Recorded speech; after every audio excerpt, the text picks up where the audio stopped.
Hello, friends. Good day, good afternoon, good evening, and good night. My name is host Eric. I'm the host of Talking with Famous People.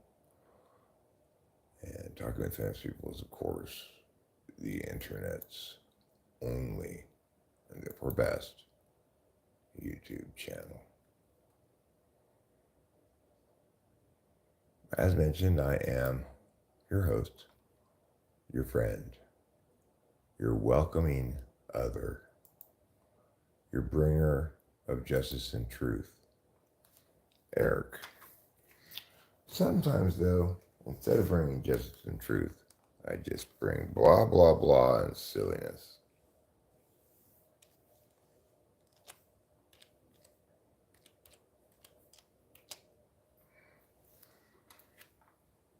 Somebody commented, "I like your hat." I replied, "Thanks." Popular way to reply. I'm so happy that the best songwriter Johnny won has 447 views and 15 likes. Good for me and good for you. Good for everyone. That is true.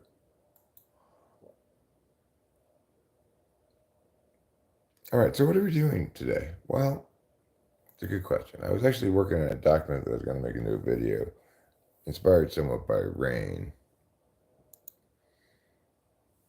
I thought I'd try to nutshell shit as best as possible about basically the altitude of a given set of words. What do I mean by altitude? Well, I mean basically how much does it cascade? So if you're making statements about framework, then they cascade down.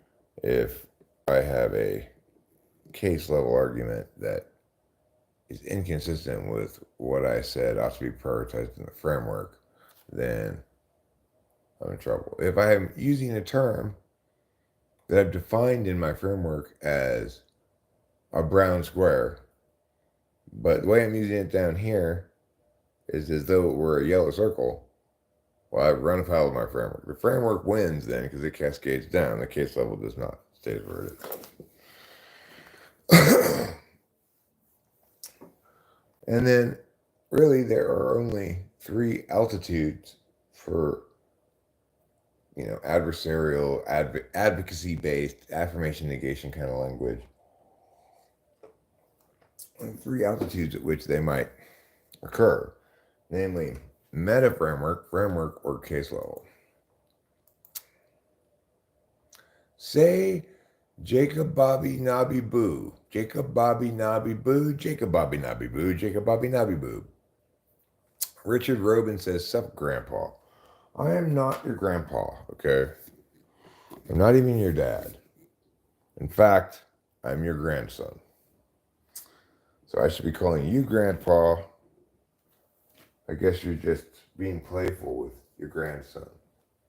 I am still a wee lad. Sup to you as well. Luca Poccioni. Stefano Medusa. Hi, Canaan's husband. How are you? Yeah, says Napocto. I like your name, Napocto. Napocto is a good name. Usually Cyrillic names are harder to pronounce than that. Like your last name is more typical. H6 Nicolate Noob. What? Nobody can read that stuff. Debate and philosophy? Yes, please. So the thing is, when we understand that there are only three kinds of sentences, namely questions, commands, and statements, and that within statements, there are only four kinds of statements: descriptive, prescriptive, normative, predictive. So,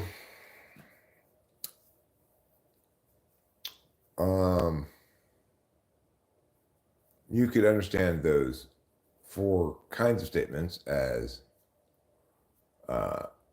past present, that's descriptive, future, that's predictive, universal morality, that's normative, individual interest, that's prescriptive.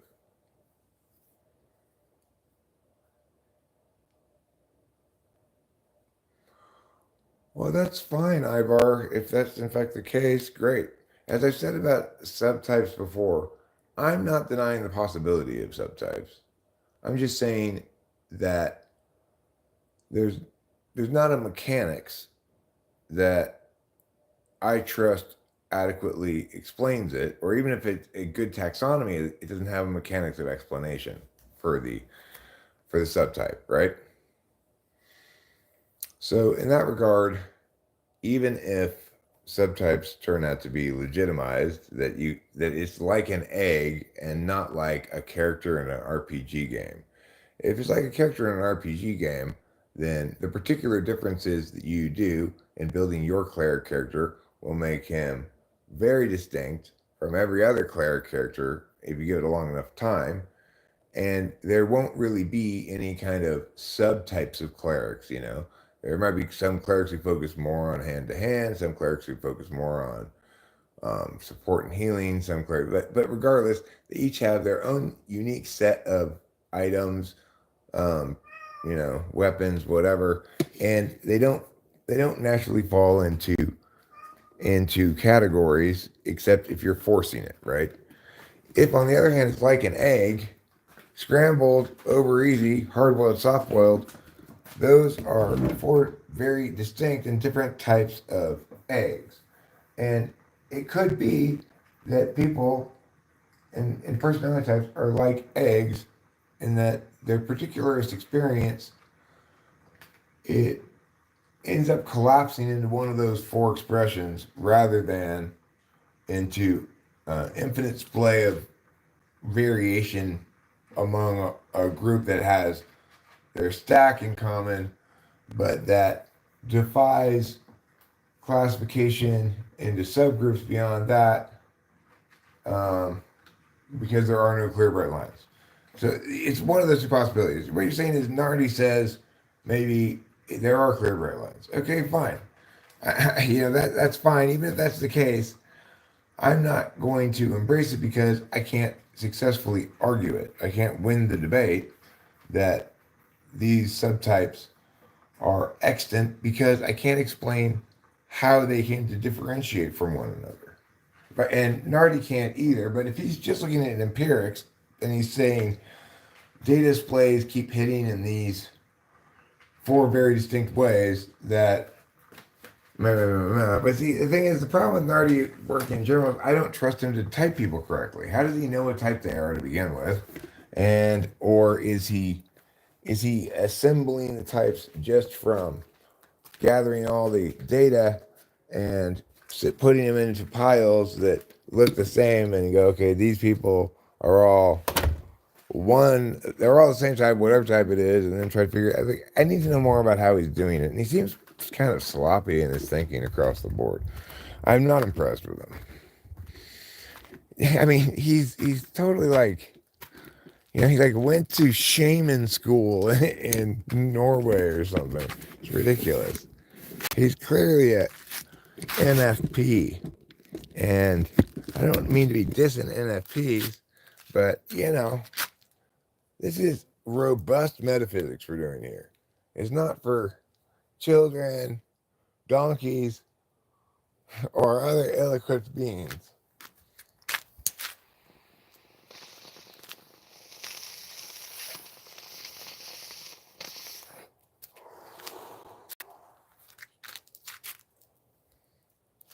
I'll go inside in a second and get my glasses so I can see. But in the interim, returning to the topic of altitude and sentences. Well, you know, if your sentence is making a meta framework claim, then I mean that's going to occur only really once a disputed claim is engaged adversarially. So it's not like it's going to occur in nature. It's an artifact of the lab, so to speak. Okay. Go inside, get my glasses, then I'll come back outside. Maybe I just leave this. Oh no, I gotta pack it again though. Then I come back outside and I gotta pee.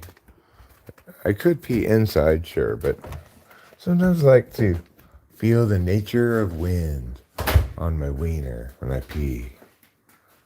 Nature's wind. Nature's wind sounds like a good name for a perfume. The nutty loves me, Unc. Thanks. How would donkeys even operate the technology? With their hooves, obviously. With their hooves. He doesn't get us, man. I don't get you. I get you, okay? I'm like Jesus in that regard. I get you. That's also a worry I have is the typing. It's self-typing, yeah, well.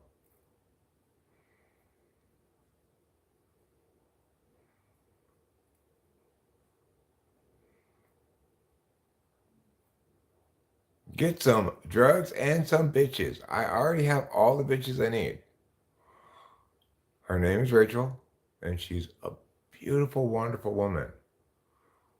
Okay? Not a B word. We don't like to use the B word around here. Because bitches and hoes be beloved ladies and respected others in this house. Okay? I like to feel nature's lips on my wiener. Well, Nutty, you and I have something in common. She's the new one. Don't pee on the dandelions. Somebody corrected me and said those big dandelions that I have are not dandelions. England country ball. Hi. Hi. You okay? Okay. Hi. F. What time did you wake up?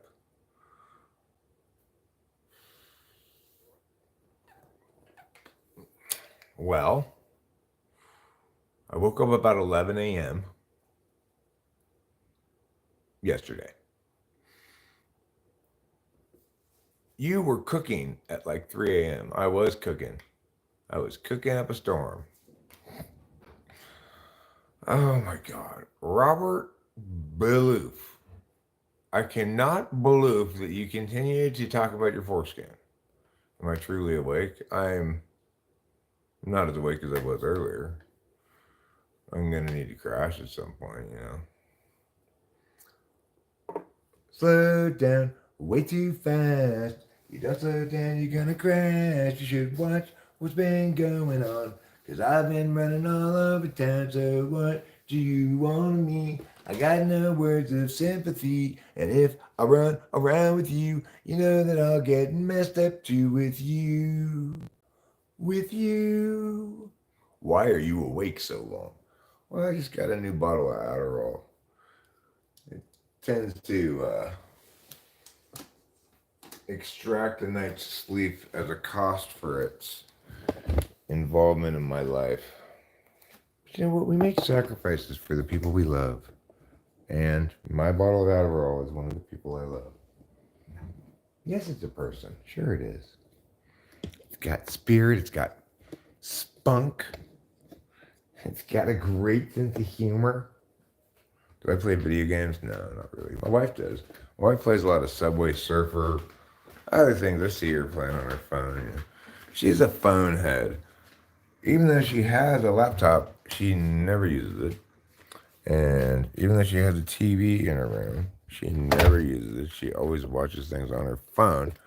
Even though it's better to have a bigger screen, doesn't seem to bother her. On the laptop downstairs, she will play a couple of games that she likes, or has played before anyway. She likes Paperboy and Paperboy 2 on the retro emulator site, and she additionally likes Road Rash, which is a great motorcycle game that was for the Sega Genesis.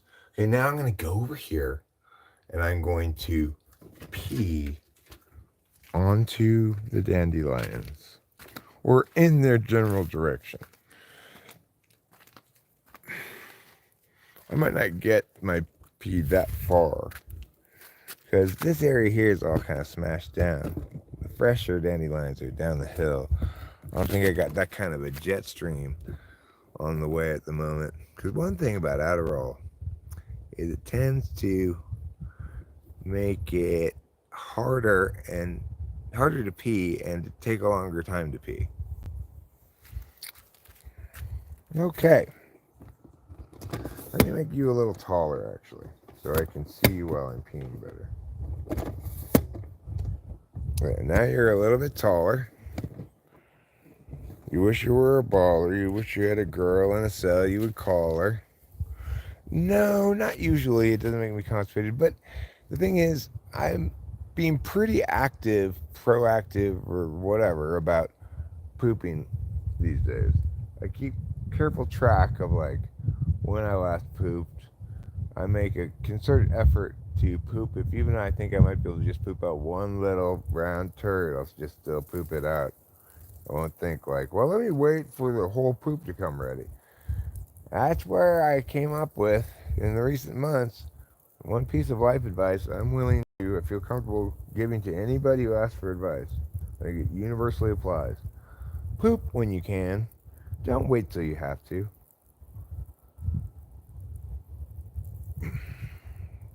I think that's a wisdom that you can genuinely say applies to everybody, you know? You don't have to worry like, oh, I told this. I accidentally projected my own experience onto this person, and this person that I now understand to be really shy, I told them that the best advice they could have would be to remember that silence is golden, and to, when in doubt, not speak, because everyone will see how stupid you are if you do. That'd be terrible advice for Captain Shyness. It might be good advice for me, right? So, there's not much in the way of advice that generalizes to everybody. But that one, poop when you can, it does. It universalizes. It's kind of like Kant's moral imperative.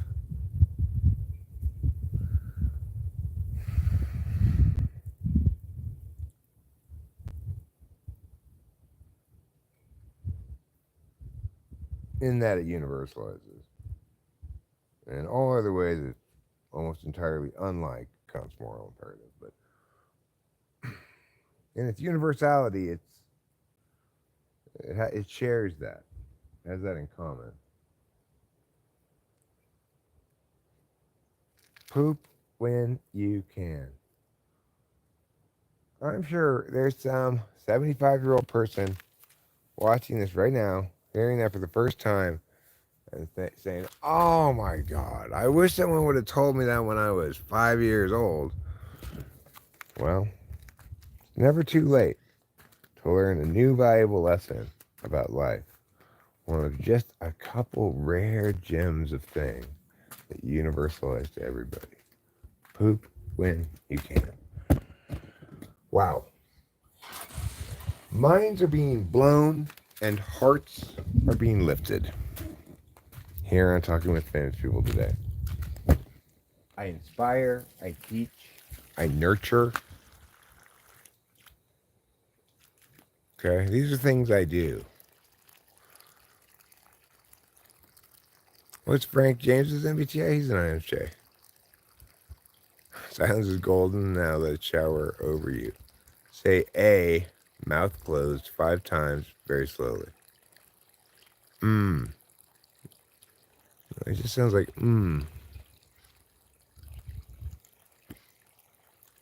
Keeping a log of your logs.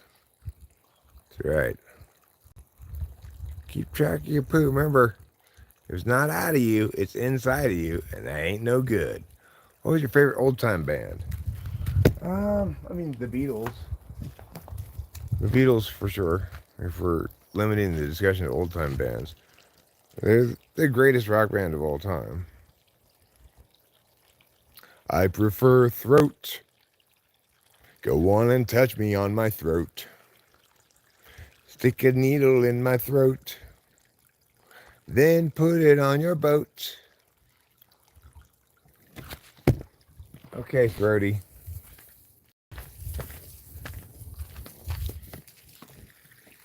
She's got a very throaty voice. Where's all where my throat was? It means you talk kind of hard to explain. I talk like what? I talk bad. I just have a really boy. I talk with my mom like everybody. Oh my God. Your voice is so throaty.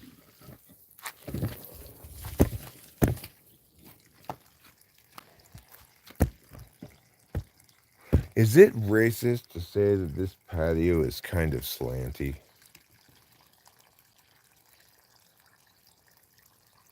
How many racists does it take to screw in a light bulb? The answer is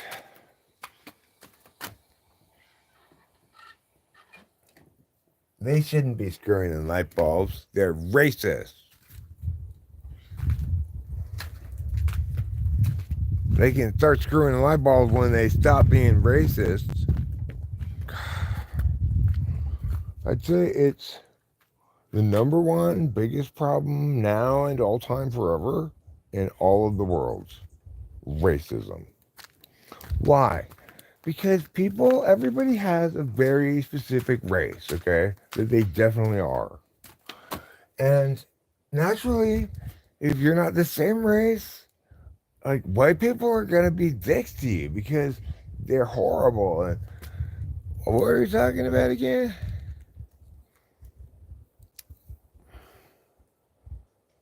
My God, I've turned into Hank Hill. You can't be ENTP. You are so organized. So organized? Really? How am I organized? That's good to know. I mean, good to hear. I'd like to be organized. You want to see? Is the door open? No, of course not. I'll take you into the dining room there, and I'll show you how well organized my mail is. Okay. Now, I have been tidying up and stuff today, yesterday, because I'm on amphetamines. Even then, I didn't go super crazy. I might, on this stream, we might play Pressure Wash the Little Car, because it's very, very dusty right now. Would you guys like to play that game? Seems like a fun game, huh? Regardless, you can think I'm whatever type you want to think I am, but personally, I don't second guess my type ever because I'm more or less the textbook example of an ENTP, kind of the poster boy of the type.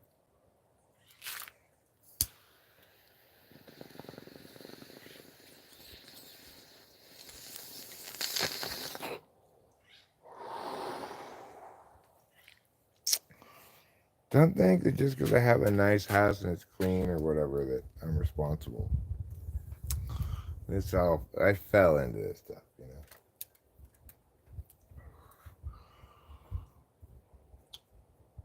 I guess you could say my parents died me into this. My dad's anniversary of his death was yesterday, the day before. Got me thinking about that a little bit more again. Crazy fucking day when he shot himself. Well, what a crazy day. What a crazy period of time. Things are so much more chill now and settled and sane. It's nice. All right, so what were we going to do? Oh, right. We're going to go in here. We're going to look at the chat for a second. Then we're going to show. Now, see, you want to, oh my God, but your kitchen's so clean and everything. Yeah, it is at the moment. It is at the moment. And we try to keep it not gross. But not gross isn't that high of a bar. I do need to replace the trash bag in this kitchen trash can. Come on, fire crotch. Let's go. Let me put fire crotch down over here. All right. Bam, bam, bam. Let's see what's going on here. What's up? I'm gonna go up here. Let's see. I saw chicken in your type police video. That was funny AF. I don't remember which one you're talking about, but I appreciate your input. You have a little bit of an Addy hangover. Understandable. You could, like take half of one, kind of ease down. It was 2 years ago, 2022. You do the top 5 summer Beckham emotes. Poop Boy says, my vagina's all wadded up. Wadded up? That's interesting. I don't know how that gets wadded up exactly. Annoying talk blah blah, says Hairline. Well, I'm sorry I'm annoying you here and there. Jeez. You remind me of a cross between Hank Hill and Alf Garnett. Me? Or that other guy? Extroverts. I'm extroverted, but I'm also, amped some, so a little bit. I actually only took one today because I'm kind of doing what I'm just recommending Rachel to do. I mean, to be only because I smoke cigars. I don't smoke cigars. I don't smoke cigarettes anymore either. I do miss smoking cigarettes. Any third is selfish talking, one-sided. And so accordingly, you might go, well, Eric, you therefore must have any in your third slot because you're so selfishly talking all the time. Not true. I have any in the first slot. And I'm not talking so selfishly. In other words, what Rachel means by selfish talking is long, boring stories that you're expected to listen to without interrupting them at all, giving any input, asking any questions or anything, You know what I mean? Like nosy kind of stuff, gossip drama, always done in other people's lives, talk on the phone 24/7. Ooh, did you hear that David and Coco and Gator are having a polyamorous affair with Garden? I have. Garden, I think that groupism is the term that we should use for a problem, which is really an epistemology problem, an attempt to, it's basically a reification fallacy. So people are very subject to reification fallacies. They want the explanation for this shit show over here to be, masterminds planned it, executed it, attained it.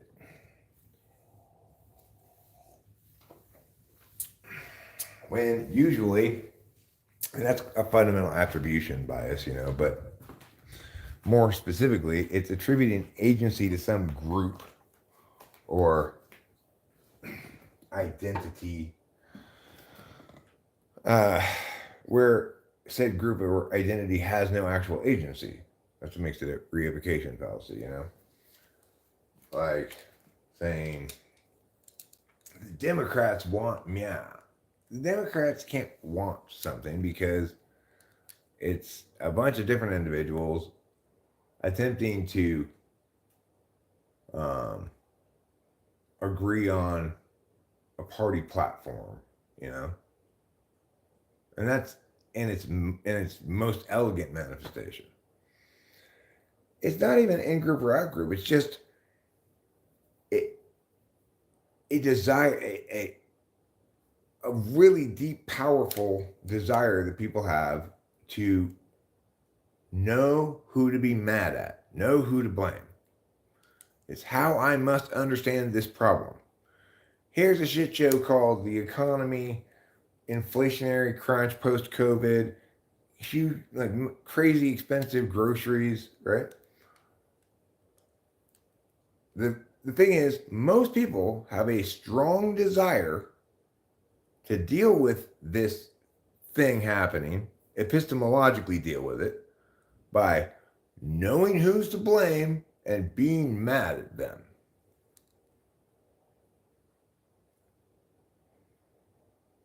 Oh, it's goat's blood. If by goat's blood you mean delicious coffee growing deep in the Colombian jungle by hand tending burrows under the guidance of Juan and Jesus, this coffee comes to us fair trade, all organic, gluten-free. That's right. And featuring no animal products at all. It's vegan. It's not just organic, it's vegan. Most coffee you get has a little bit of pork in it. But our coffee, entirely vegan. We use only the finest natural powdered coffee creamers, which were mined by well-paid indigenous peoples in the center of Australia, and then shipped over here on a sailing ship so that it has no carbon footprint, okay? We didn't ship this to you via fossil fuel powered vehicles. Once the sailing ship got to port, this coffee was then loaded onto rickshaws that were then ran to the various destinations to prevent emissions.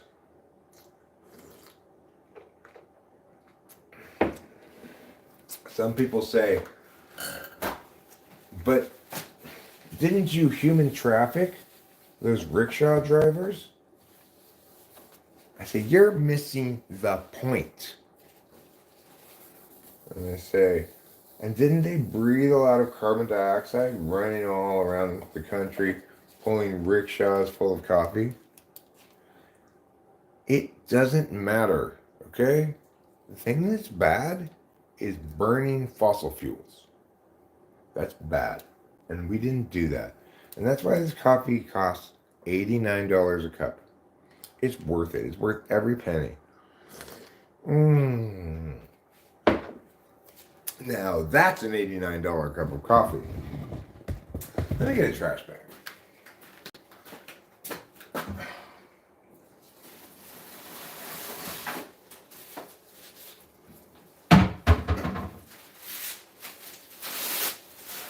I've got rubber bands in my hands. I'm pushing 6 in my pants. I spent about half my advance just trying to get you.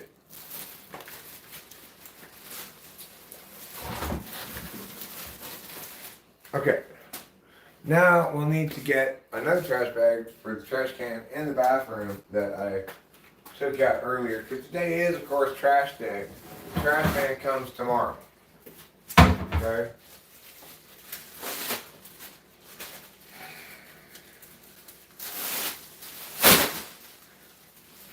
You taste like warm apple pie. You said you're single, you lie. I saw them texts from that guy. Man, whatever.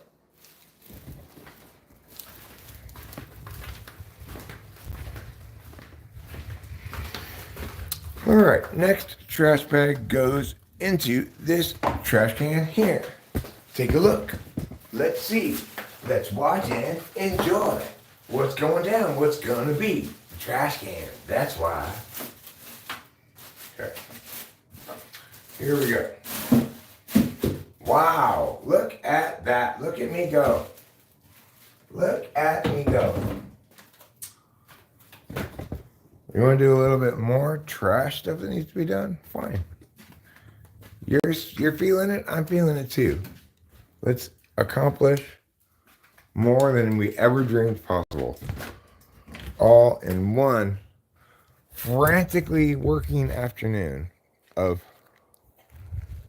urgency and running around. Can you lower your video resolution? I'm on mobile data in a forest. I'll waste all my internet. You can lower your video resolution as a viewer. I can't lower mine specifically for you. I don't think it even gives me a choice. I've never even chosen a video resolution. I think it just autos to something. I don't know how fancy future stuff works, like the internet. Excuse me, trouble. I have to get into here. Okay. We're going to do something that I've been meaning to do literally for months, but have not done for months. Anyway. I've got some extra. Oh, thanks, Coco. Some of them I do, some of them I don't. You know, I'm getting better at editing, getting better at YouTubing, like making videos that aren't streaming. I mean, it's got to be concise, got to have a good, clear thesis. It's got to move at a certain pace. And it's not that hard to make good YouTube videos, but they don't necessarily get good views based on my standards. Yeah, in real life, I'm very low resolution. What do you think about racial profiling and slavery? Do you think slavery still exists? Yeah, I think it does. That's why there's human trafficking. I think it's mostly basically like, you know, trafficked prostitutes. But it's horrible to think about, and it's depressing, and I don't want to think about it. So just stop being like all serious topic-y. What do you want to talk about next? Like animal cruelty and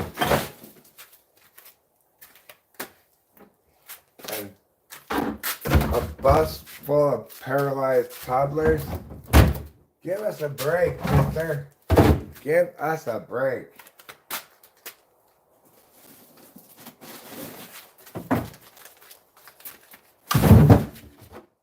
I did it. I finally got around to taking those things out. I did it. I did it. I put the trash that used to be in here inside of one of those cans. I did it.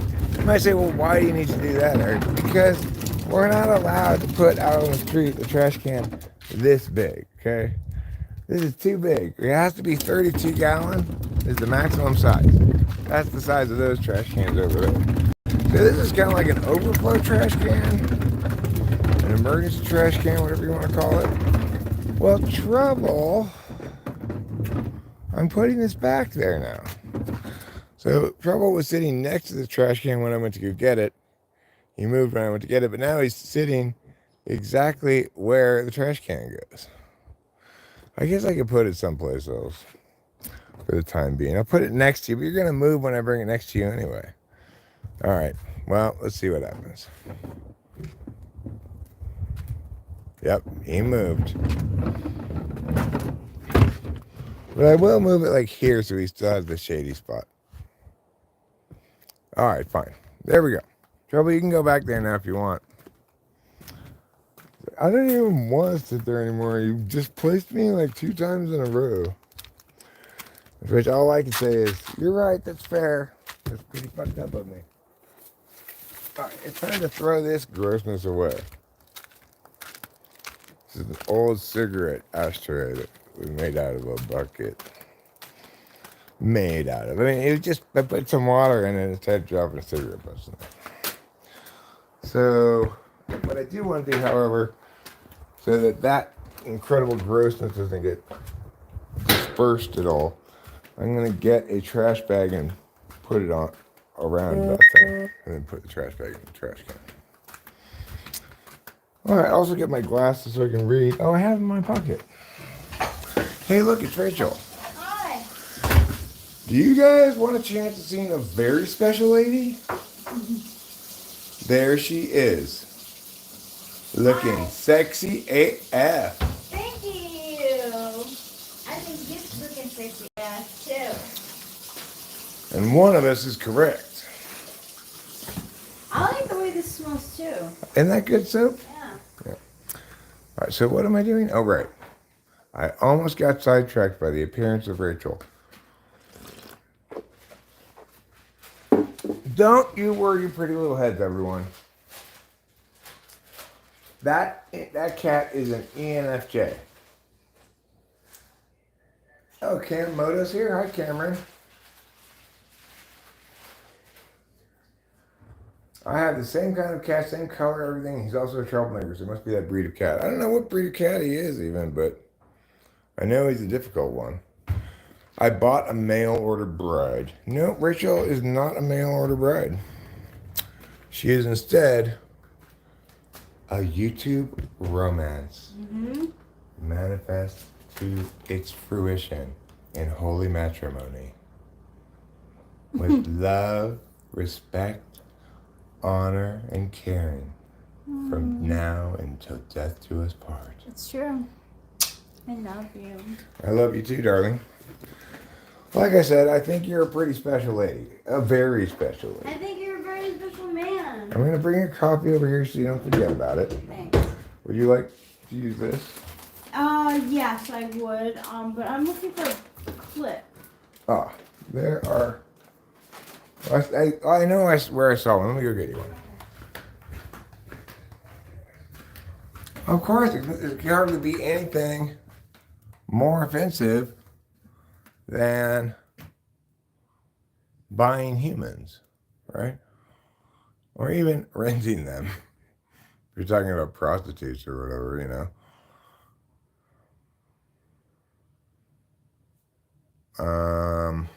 What else is going on here in the chat? Working like the 7 dwarves. I'm going to spend most of the rest of the day trying on sundresses.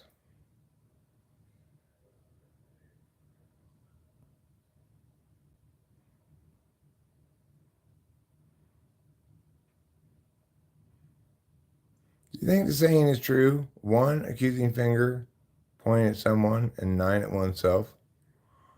No, it depends, right? You have to evaluate the issue of justice on a case-by-case basis such that you ask the question, okay, is this an instance where a specific other person took a specific action that in some way victimized or violated me? And in other words, did they rob me, punch me, something like that, right? If so, then it's perfectly fine to point a finger and blame. You should do that. They need to be held accountable. Fuck those fucks, right? On the other hand, if you're dealing with a complex situation that doesn't have a boogeyman that actually exists that you can actually blame, then that's where people come up with those darn niggity meows, whatever that is. Conservatives, liberals, black people, white people, Mexicans, whatever, right? That it's all the same phenomenon. There's no reason to distinguish between the various things. Misogyny, ageism, racism, ableism, or any other things like that, right? They're all the same thing. There's no reason to distinguish between them. It's all making the same epistemological mistake. Is saying, I can uphold my preference for justice by blaming a ill-willed party and being outraged about it, about them. Even though, in reality, the boogeyman I'm blaming doesn't exist, couldn't possibly exist. Groups don't have singular monolithic identities like that. They comprise a bunch of individuals who are, at the end of the day, just like you and me. I need to complete that thing I was doing, okay? So, everyone, just hold your proverbial horses. I shouldn't have said anything. You shouldn't have said anything about what?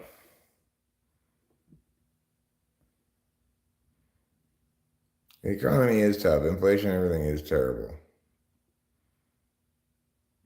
You buy them and release them like Pokemon. Why should there be a right to not get punched, but not a right to not get insulted? The thing is,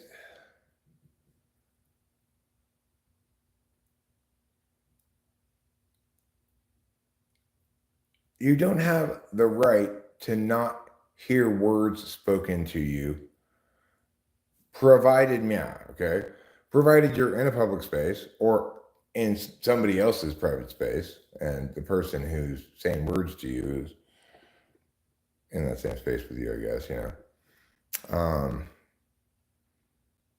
You have a reasonable expectation of good manners, politeness, and stuff, and your remedy is to extricate yourself from the conversation, not engage with that person, etc. At that point, they have a duty of non-interference, right? Yeah, it's a right to bodily integrity. You own your body. Other people can't come up to you and violate your bodily integrity, whether that means punching you, stabbing you, pinching you, flicking you, whatever. They're violating your bodily integrity and thus violating your rights and engaged in some manner of assault. Barring extenuating circumstances, whatever. Could be self-defense, etc.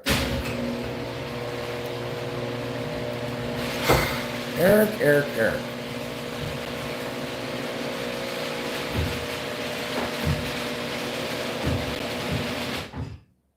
I mean, sure, I listen to everybody talking to me. I'm not encountering a lot of people saying bad things to me, being impolite or anything. To the extent that that does happen, I feel confident that I can win that verbal exchange. I don't have to worry about things getting physical. So, if I'm having a verbal exchange, somebody's insulting me, we're mad at each other and exchanging words, I'm perfectly happy doing that. I'm confident that I will win that exchange. My only concern then would be, I hope I don't win it so well that this guy punches me. But even then, I might think like, well, that'd be fine. I just would not fight back and have the cops come as soon as possible, just sort of defend myself and or extricate myself from the location. I would not stand my ground or some shit like that, right? But regardless, as long as it stays verbal, I feel comfortable with it because I'm gonna win. Now, it is true that somebody who's being a bully, going around using words to make people feel bad and successfully doing so, is guilty of something immoral. The reason they're not guilty of something illegal is because, number one, all of the impacts are subjective. It's like, there's a crime called mayhem, which is basically purposely maiming or dismembering somebody. Like, if you cut off someone's arm, you're guilty of mayhem, okay?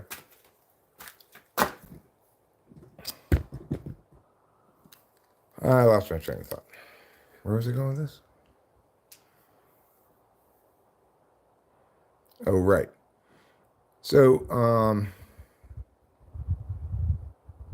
no, it's not all fine, Rain. Rain says, isn't that similar to saying if someone punches me, then I can leave, and if they don't follow to continue punching me, it's all fine?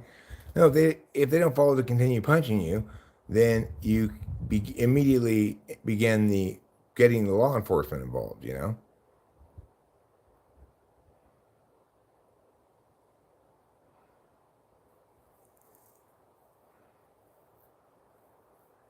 Well, I mean, the thing is, Zonjus Yule, I'm assuming we're talking about some exchange in public. If it happens here at my house, if somebody's coming in, encroaching upon my castle, I believe in the castle doctrine, I am armed and not particularly hesitant to utilize it if this contextual specifics are right, if it's genuinely a necessary self-defense thing, if I genuinely think this guy's gonna hurt us or something, like it has to meet a lot of criteria, but once it meets those criteria, I don't think I'd be hesitant about defending myself with deadly force. Of course, that's because it's at my house, it's my castle, right? So a man's home is his castle. You're not gonna siege my castle.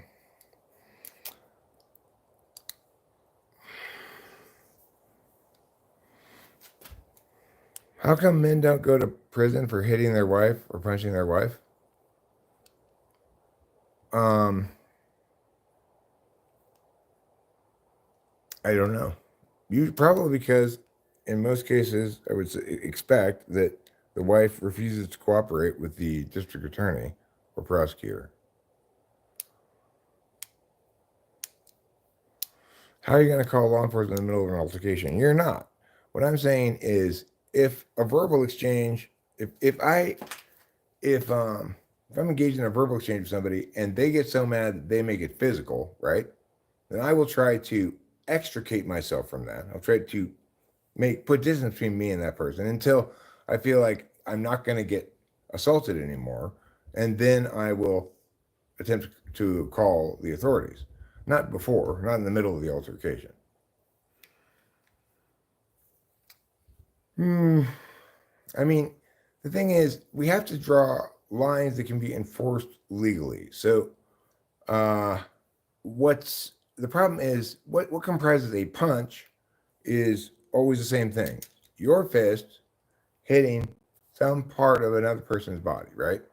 What comprises an insult depends on who you are and what you consider insulting. So, if you were to call me like Lanky Joe as a nickname or something, well, I am lanky. I wouldn't be insulted by that, but let's say I was. Are you now guilty of a crime? Policing language is a much more tricky business than policing physicalities because things that happen in the metaphysical realm can be, often are, conditional, not determined. And accordingly, the metaphysical realm is the realm of experimenting with pretend realities via words instead before we execute in actual realities.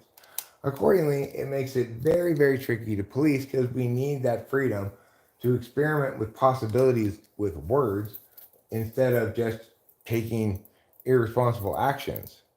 So let's say I do insult somebody. That's the alternative I have to punching them. I'm not allowed to punch them, right?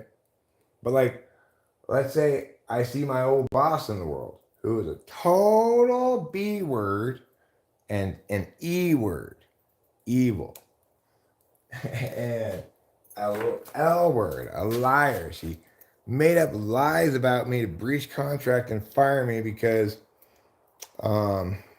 she didn't like my willfulness. I don't know. Because she was a B word and an E word and an L word. Okay, that's why. So anyway, obviously, even though she committed a crime against me technically on one occasion, I could articulate a specific crime. I don't feel like getting into it, but it's not a huge big deal. But it was a crime against me, and then additionally, well, the point is, I've got plenty of reason to be mad at her for her incredibly shabby treatment of me after I made her business everything that it was. Of course, it went way downhill after I left. She fired me. But anyway, it's not okay for me to go get justice by beating the shit out of her, even though that might be provide a clearer sense of satisfaction that justice has been attained for me. And I'm not allowed to get justice like that unless I can get the DA to prosecute this little, recording me without my consent issue. Then I can't get justice like that. I can get justice by doing one thing, by telling the truth about her to everybody who will listen to me. And if I were to see her in public, by insulting her, going up to her and saying, "Hey, you horrible criminal. Yeah, that's right. It's me. You know what? You suck ass because you're evil. And you deserve to be shamed in public like this. So fuck off." Should I be in trouble for that? No, because that's the civil alternative to violence. So hopefully we've all come to understand something now today. I think I'm going to wash the little wilderness cards. It's so filthy. And it's easy to wash because you could just squirt in the whole thing, squirt it all throughout the whole thing. So first I'm going to pull it out onto the driveway, which is agreeably slanted so all the water will go down into that drain. In other words, I'm very well set up to do this quickly, efficiently, effectively. I might as well do it.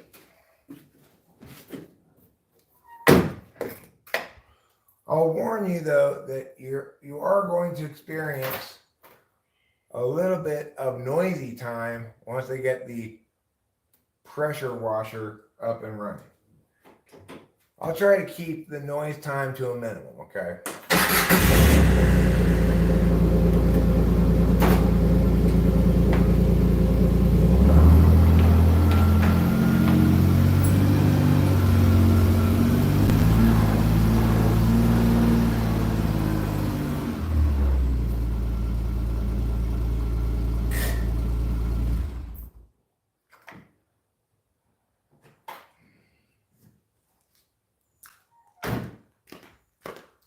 Okay, so now what have we accomplished? We have gotten a wilderness car parked out there.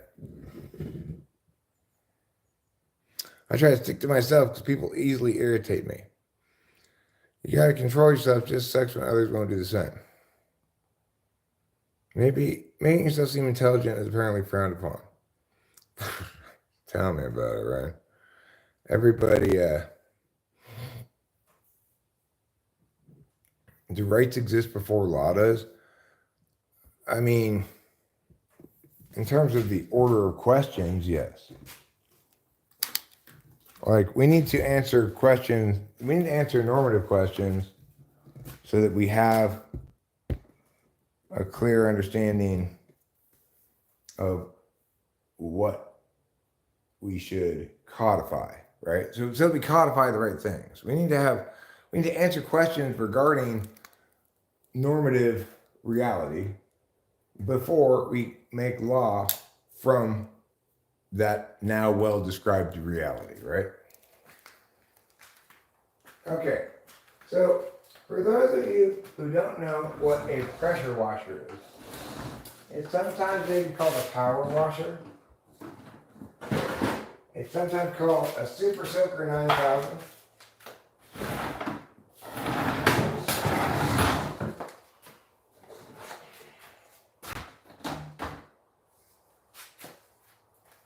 I like to call it squirtsy. My cute nickname for it because I want everything to be kawaii. Of course I do. Who wouldn't want that? That's Japan's #1 export, kawaii. Hey, I found this fine. Oh my god, I've been looking for this for so long. Now I gotta get the meow. God damn it. Where's the other meow out of this though?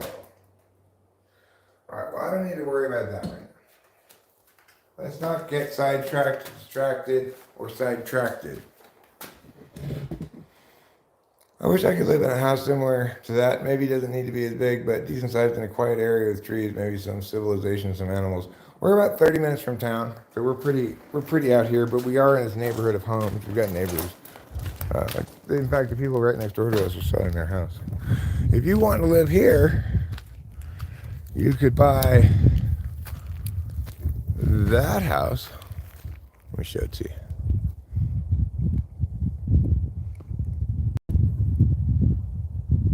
Where is it? There it is. You can see it through the trees over there, across the gully. It's on the other side of the gully. You can see a little bit of their propane tank there, maybe. What is this? I don't know what that is.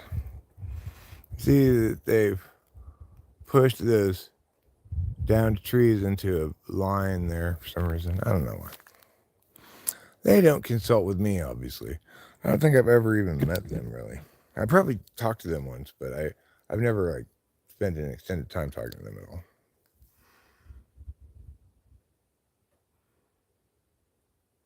And a cross between the Reaper and the Dragon Breath called Pepper X is the world's hottest pepper right now. Pepper X, huh?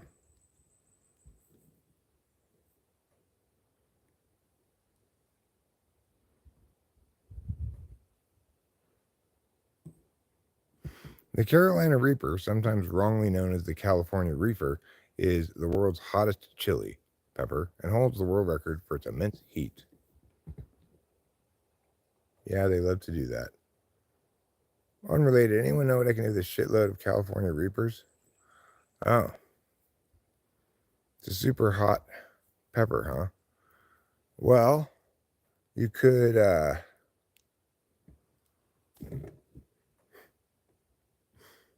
I'm not sure what you could do with that. I guess you could, like, make a salsa that's just unspeakably hot and don't warn anybody. Put a big bowl out next to some freshly fried tortilla chips. People will go, oh, this looks great. Take a big scoop. Make it kind of chunky to encourage them to scoop it. And then, oh, God. Oh, my God. Like, wait, get like 10 people at the party and go, now listen, guys, I really want your opinion about my new salsa. I think I perfected the recipe. I think you're going to find it just perfect in all regards. So please, can you all just get a scoopful on your chip? Don't take a bite yet, because I want to take a picture of this, okay? Now, 3, 2, 1, take a bite. 3, 2, 1. And they're like, oh, God, what did you do to me? I'm going to die of mouth hotness. I'm going to die of mouth hotness. We have a pretty sky here today. Pretty sky, so full of wonderful beauty. I like to sigh and float up in your winds. Okay, now I'm going to get the pressure washer here. I'm going to get this set up. I guess I'll bring you over here with me since it's way over here. I wasn't really thinking about how far away it was, the hose. So far. I'm going to take these 2 pieces of trash out of the little car. Obviously, I pack my trash from the wilderness. I don't throw trash out there. It's remarkably trash-free, entirely graffiti-free. It's crazy. Almost, there's like no place in California that's like that, where you can actually go out into the woods and be by yourself. I didn't see a single person the whole trip, except for at the very beginning, right near the ranger station, walking down the road, were 3 Forest Service people. After that, I didn't see a single other person, didn't hear or see another vehicle. And I was out there for hours. I got lost, in fact. So it just goes to show you something or other. All right. I want to give you all now an important heads up on using one of these pressure washers. Put the water on first.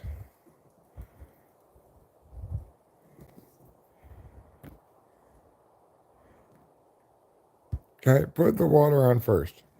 These things are not supposed to run without the water on. So, we're going to get the hose, which is this. We're going to need to take this off of it. Got a wire, spider webs. Take this off like this.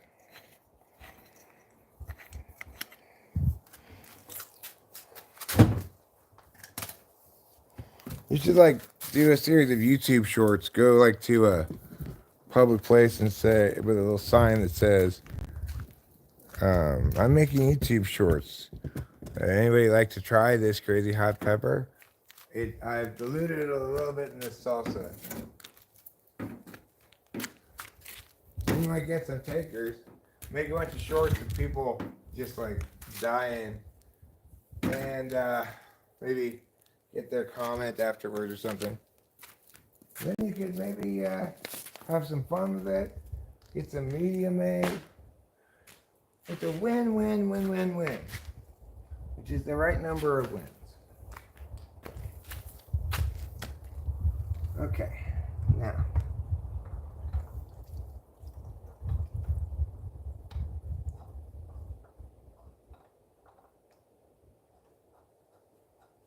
Okay, so I remember this, okay? This is weird. This Honda Power Boss squirter thing, the hose attachment, it's lefty-tighty. What? You might be saying, that's not right. I guess right.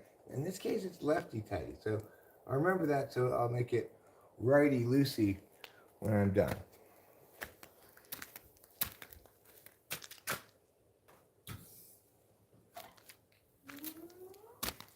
Okay, now we can try starting it up. Hopefully it has gas.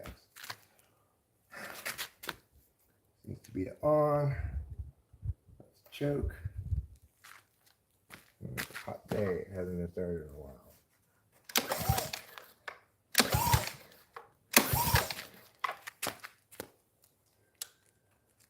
Let's see what, if anything, I've got doing wrong here.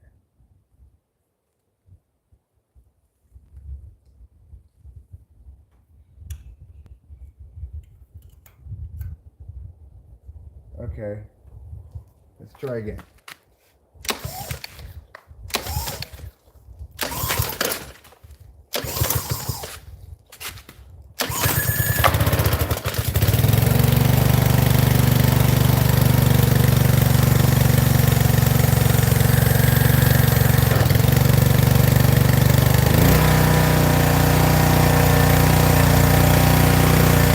Okay. We got it started up. That's good. Now we're going to wash the little car.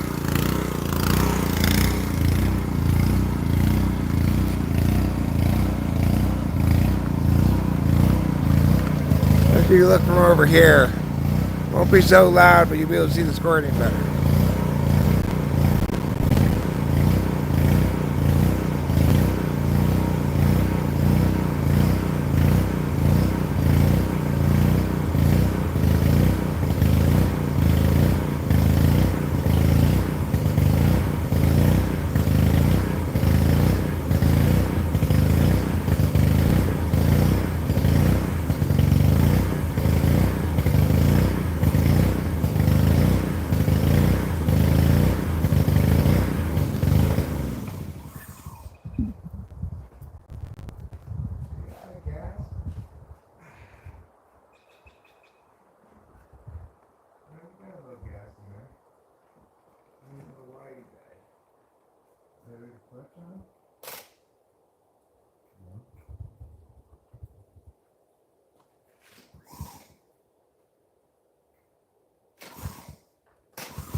Come on.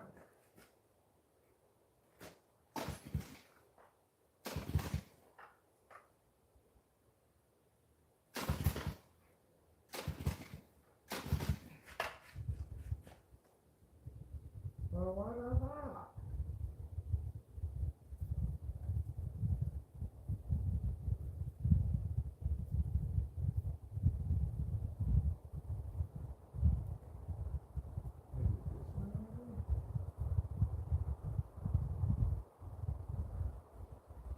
Oh, it's this way. Okay. I had turned around.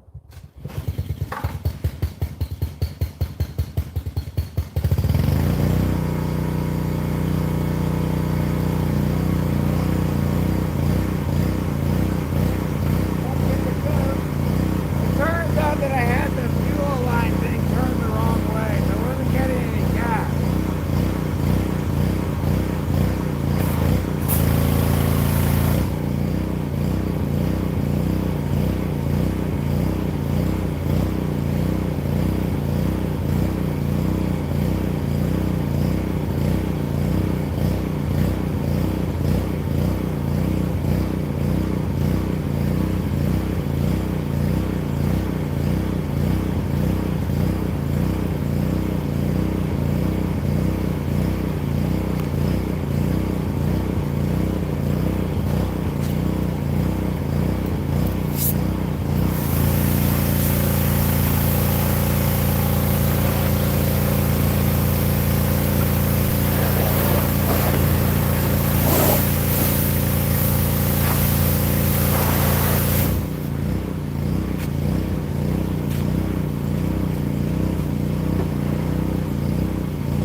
you with me, I decided, rather than doing whatever I was doing before.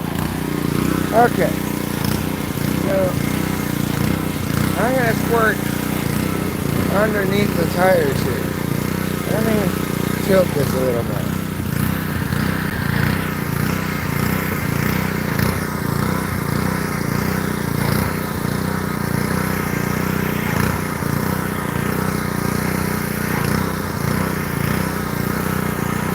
Okay, here we go. Let's see.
Get the underneath of all of this.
Machine a little bit.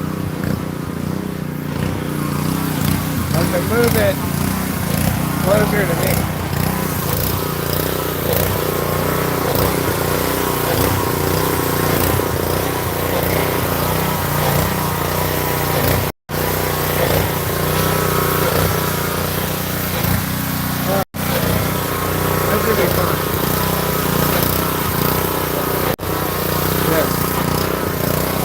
go now. Let's go. Okay. We've got to get up under the front here now.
Okay.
No, I get it. I get it. That was loud, and I wasn't being a very good cameraman.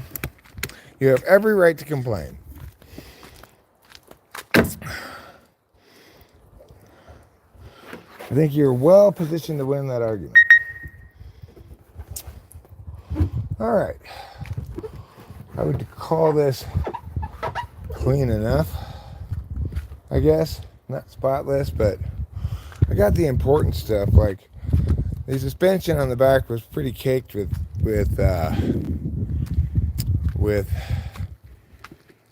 what? Red clay dust. Same thing with always gets all over the little wilderness car. Okay, let's back her into the garage. I guess we can wait for it to dry out here, maybe. That way it doesn't get water all over the garage floor. It'll dry pretty quickly today. It's pretty hot. All right, next order of business. Turn off the hose.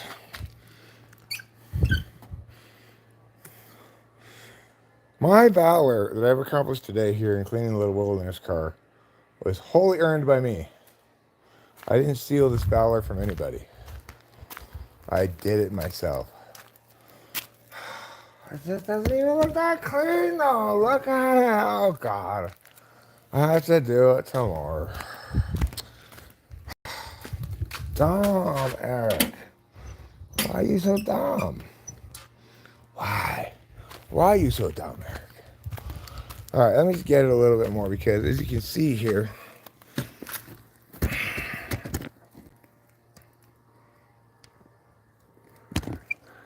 look at all of that dirt and grime. Oh, Eric, you call that clean? I don't. Oh my God, look at that.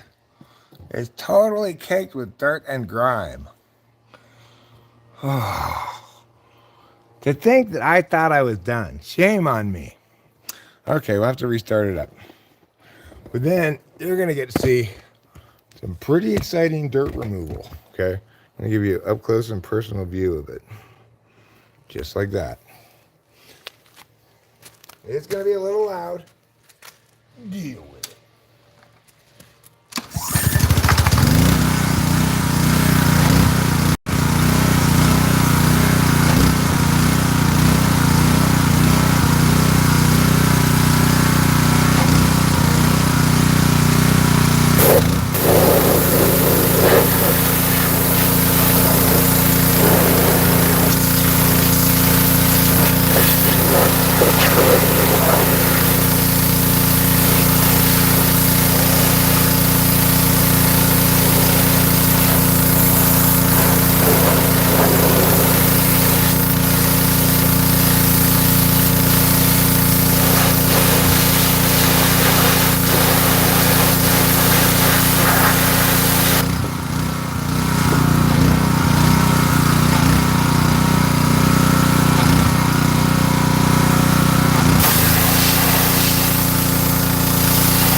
Well, it's pretty good around here.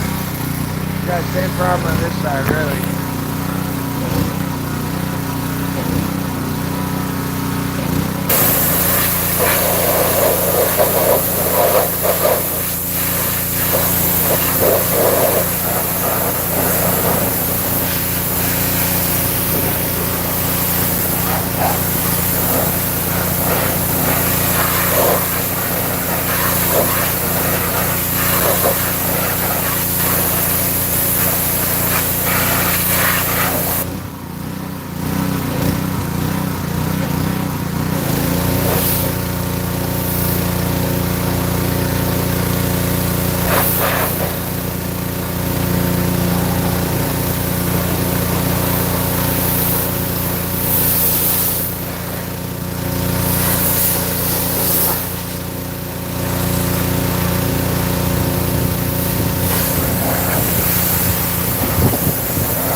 Okay. Now we're done for real.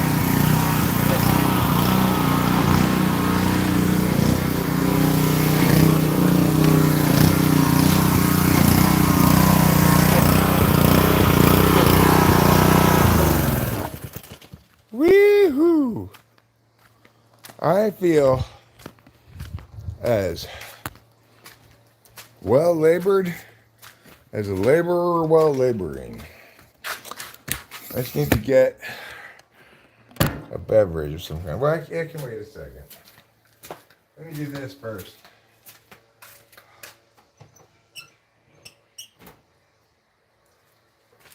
All right. Remember, it was lefty-tighty, so it's going to be righty-loosey.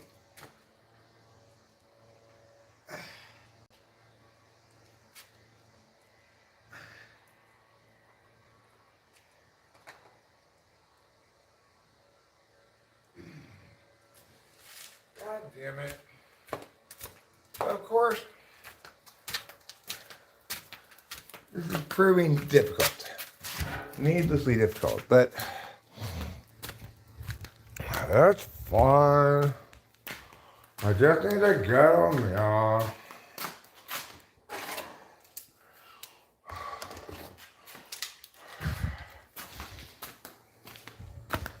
You dirty rats. The other thing I could do is release the water pressure. That'll help. Getting so much sweat in my eyes.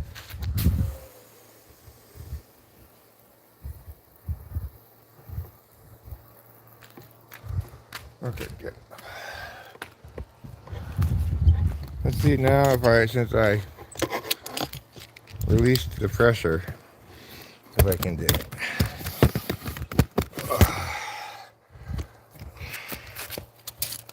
Righty, loosey. But the hose just turns right with it.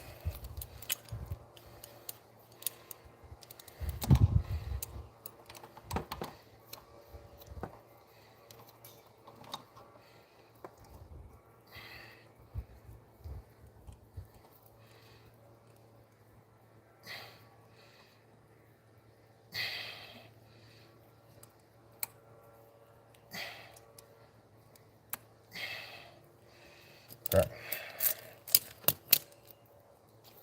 There we go.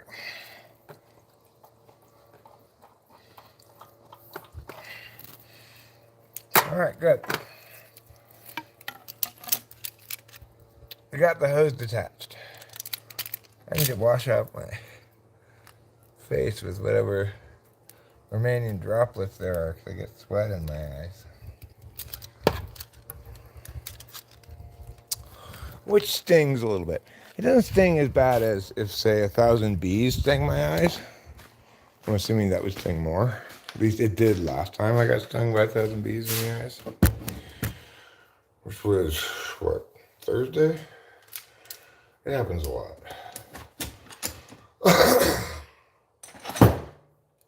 But it does sting, okay? There should be a public service announcement where the careless husband goes, "Oh, come on, honey. We don't need to worry about sweat in the eyes."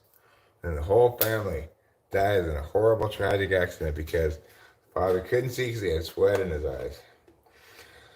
A message brought to you by the Sweatband Advisory Council. Okay, I'm going to pour this water over my head.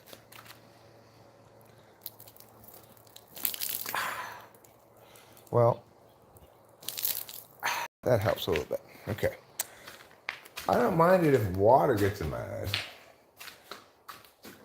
It's not the liquidity of the sweat that's the problem. It's the salinity.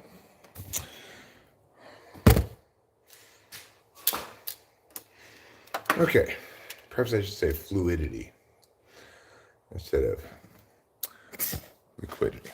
I take a shower using the pressure washer to cool off. Now that is too powerful a squirt. In fact, I actually messed up a little bit trying to get this stubborn stain off of the seat here, and I hit it with too narrow of a stroke, and it kind of tore it up a little bit. See that? Very frustrated with myself for doing that. I know better. I've used this power washer enough to know better. But I was being impatient with what I perceived as a stubborn stain, and I was putting my interest first without thinking at all about anybody else and what they wanted. So really, I got a lot of thinking to do.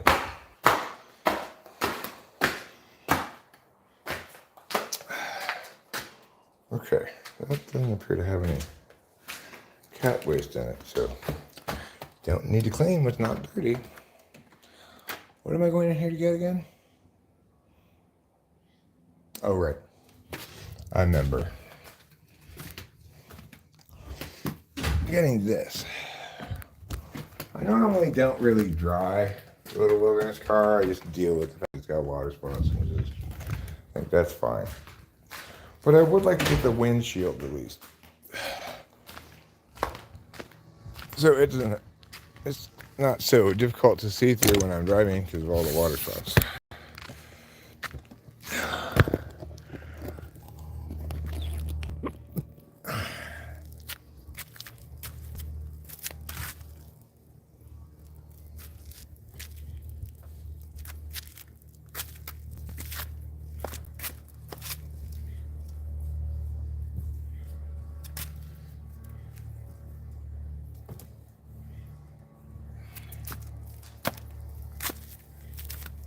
Did Trevor already sit on this? I actually put this down for him to sit on, but I didn't think he'd sat on it yet. I see trouble here, so obviously he has sat on it. Alright.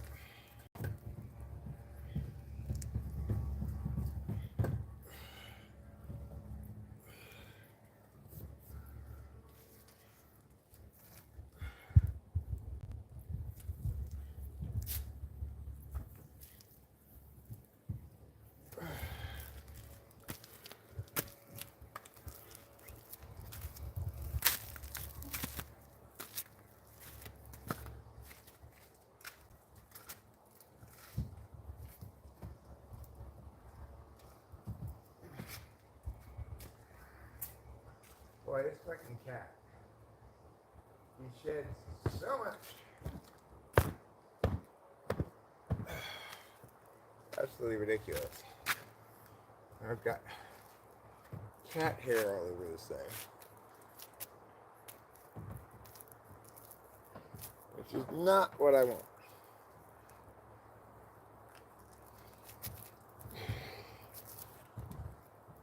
Why don't you stop using it then and get something different? Just hush a bush. I'll deal with the cat hair once I'm done.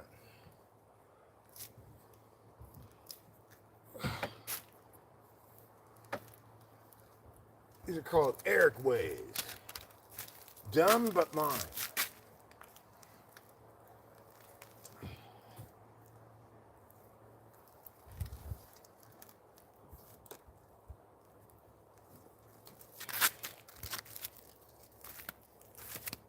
Tell me why, meow meow meow meow meow meow meow meow, why, meow meow meow meow meow.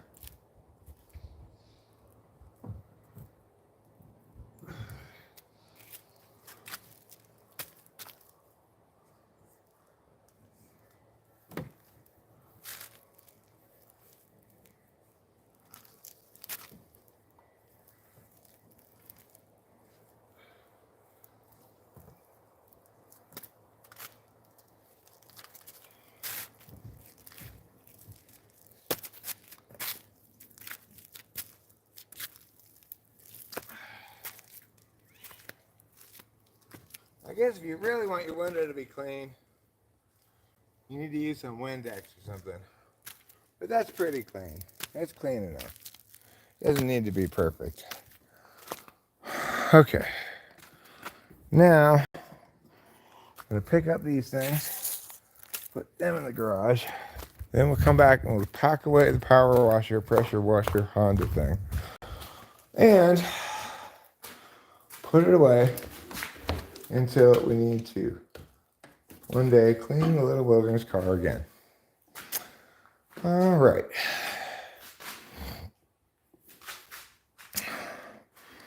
Let's see here. I don't need this towel anymore. I just need my fingers. All right. Watch and learn, everybody. Watch and learn how I put this away. This is an important skill for everyone to have. So when you either get a pressure washer or use your pressure washer, you remember, oh right, Eric taught me so lovingly how to put that away. Where is it? Right here, yeah. Okay. There. All right. So this part here, this hose here, this is your first order of business. You want to untangle. Remember, that's not tangle. I didn't say tangle, I said untangle. Okay? It's untangled, which means it doesn't have any little loops. We're going to get this bit here. Just very carefully, gently, lovingly. We're going to wrap it around here, up around here, and repeat, okay? Remember, gently, lovingly, respectfully. Get consent. I've already gotten mine telepathically. Get express, fully informed consent from your pressure washer. Otherwise, it might go all tangly on you like mine has. Okay, so you want to be like that, huh? Well, little pressure washer, let me tell you a thing or two. You're not going to make a fool out of me in front of all of these people. Why I gotta blow you to smithereens.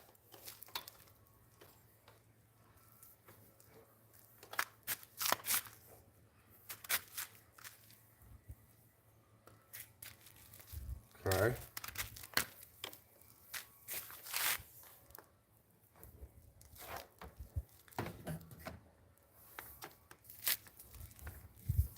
Carefully, gently, oh so lovingly.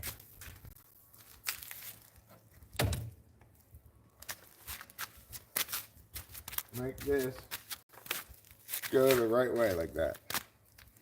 I mean, it's one too many. Okay. Wrap. And then for this last bit, you're going to holster, okay? Holstering means going like this.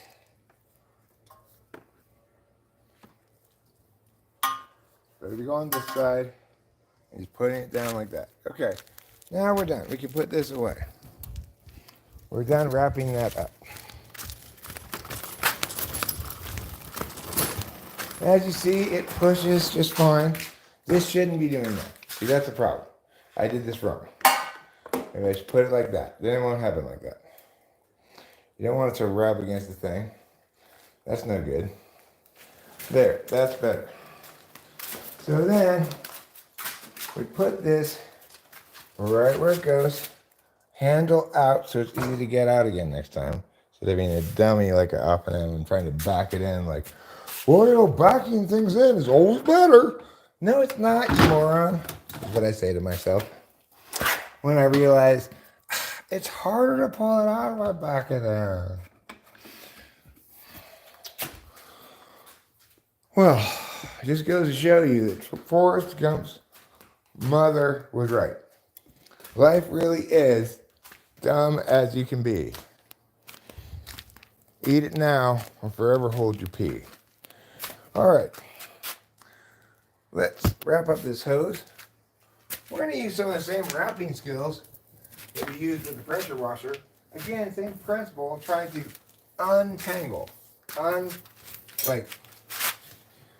What's that word? When it gets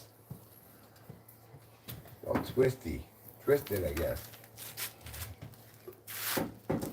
You're going to let the hose here, just like the hose on the pressure washer, you're going to let it hang free and easy, just like yourself going commando style. I'm not going commando style today. I have my classic and highly fashionable Hanes bun huggers on today. They hug my buns, which I appreciate because my buns are INFPs. They need a lot of emotion. They like it. They like the emotion. All right. I agree. That doesn't make any sense, really, to like a lot of emotions. Mostly just pain and suffering and suck. But whatever. And I was like, if I was super responsible, I'd vacuum or something right here before I back in the little car. But it just seems excessive in terms of amount of work. Fuck it. I'm just going to back it in and call it a job done.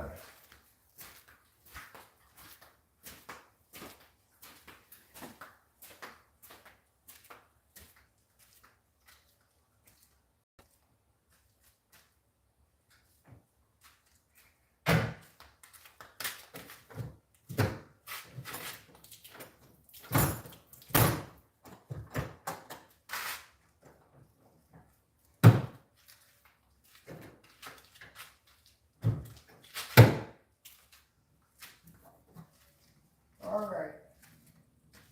Come on, little wilderness car. Time to get put away.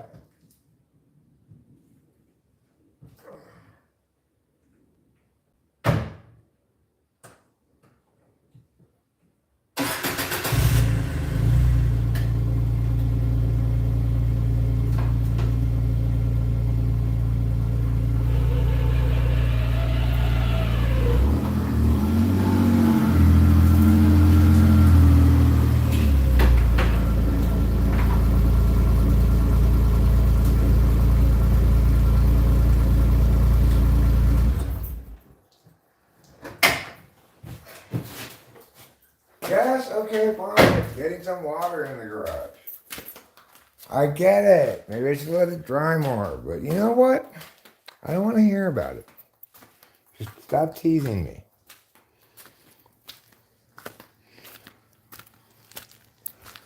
I want to be rich, but I feel guilty. I'm in love with everyone who hates me. We're going to put, oh, look at that. My glasses are on the ground over there. This is how glasses get lost. Wait a second. Is this the pair I thought I lost in the wilderness? It is. Wow, I thought I lost this pair in the wilderness. It was somewhere in the little car, obviously, because I must have squirted it up. This needs a new battery. It doesn't work anymore. Except sometimes, you know. I kind of walk over there near it. That's great news. I found these. This is my favorite glasses of all the glasses. I was sad that I'd lost them, but turns out I didn't lose them. I had just temporarily misplaced them. Okay. I'm going to wash my hands. We're going to have to eat here pretty soon, too. It's just kind of unavoidable. I'm getting pretty hungry. What do you guys think for food? What are you guys thinking? You thinking sausage? It's not a bad idea. I'm kind of thinking potatoes, maybe. It's been a while since I've done the potatoes. Hi, Rachel, darling. Look what I found. The glasses that I thought I lost in the wilderness. Gemma Air Atraton from Gentle Grace. Gemma Arterton from Gentle Grace. Boy, don't I know it, pretty cat. I am drenched in perspiration.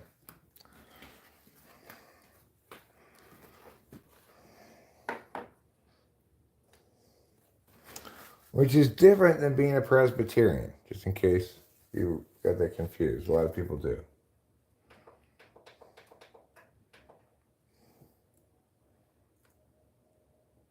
No, I said I'm sweaty with a lot of perspiration.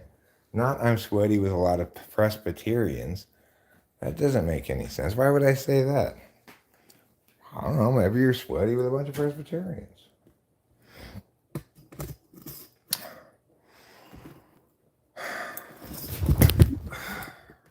What's the group name for Presbyterians? Is it a gaggle?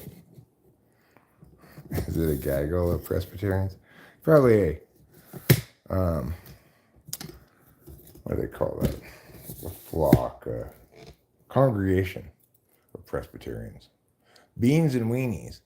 Beans and weenies that's not a bad idea, Putty Cat. I could do beans, weenies on a piece of bread.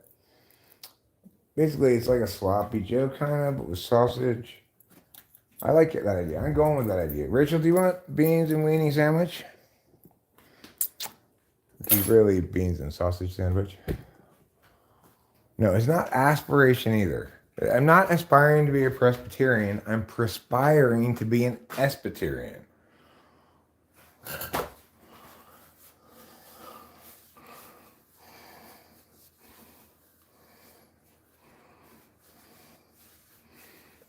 Okay.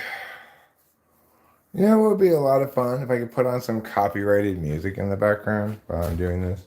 I can't, but what I can do is put on my own music, which is not going to be as fun as chappy tracks, but might be more fun than no music at all.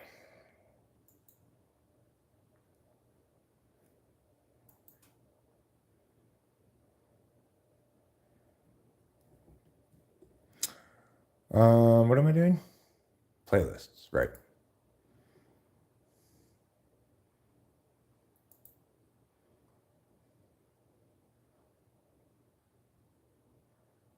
Okay, here we go.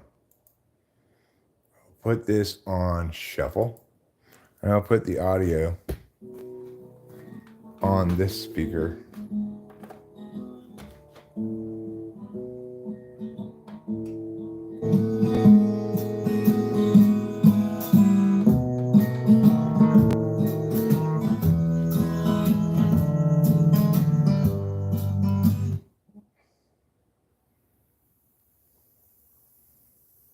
I'd just been sad, I gave up long ago. Was sometimes mad, but bad was all I'd ever known. Since that was all I'd been, I'd only mope and pout until I met a man named Ken who showed me how to whisper shout. I'm rich, I'm the best, I'm the greatest, I'm the greatest. Okay, I will cook now. I'm rich, I'm the best, I'm the greatest, I'm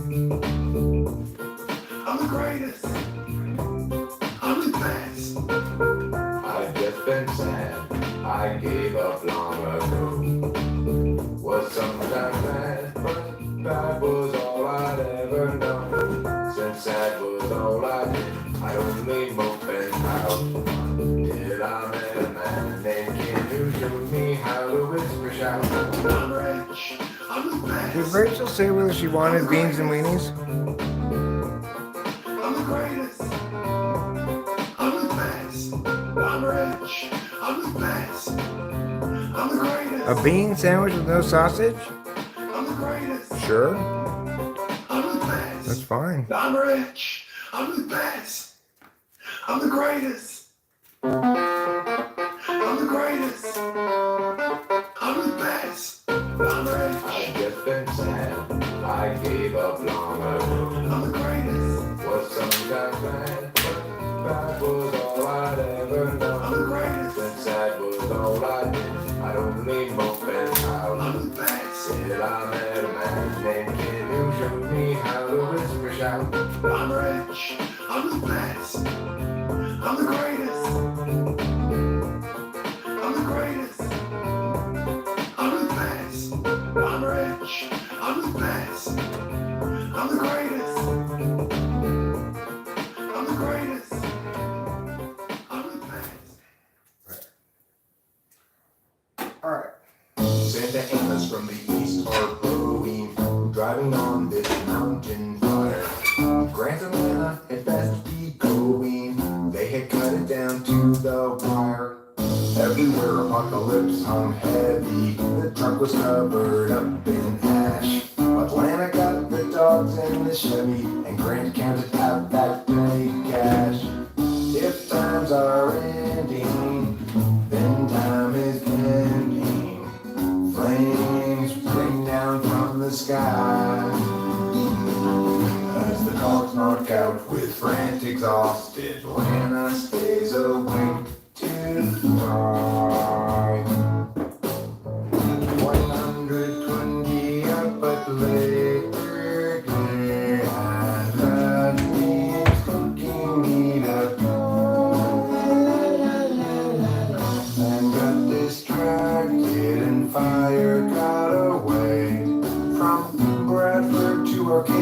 Australia now. Vickers his name. Fire chased them west and down the incline until they reached the foothills below.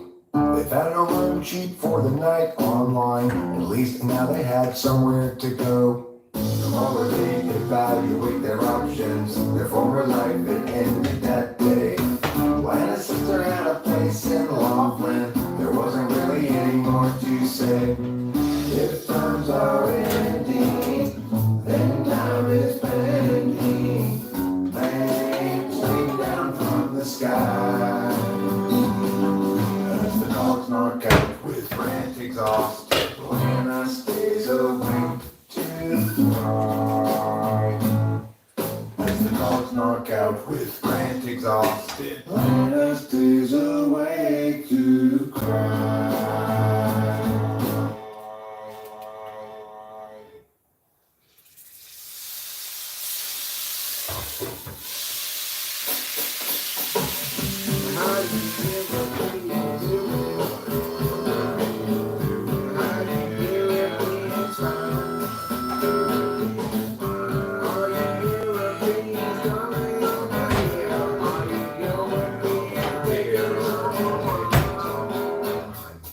Europeans come over here every day. They say, hey, Ed, what you doing today? I said, I wanna play. Would you like to play? There ain't no say, could I take a pay to pay? Hey, you are from France, I suppose. That means you kinda like to do those kind of things where you make very little sense. But you sing and you ring the doorbell when you bring your cake over your children.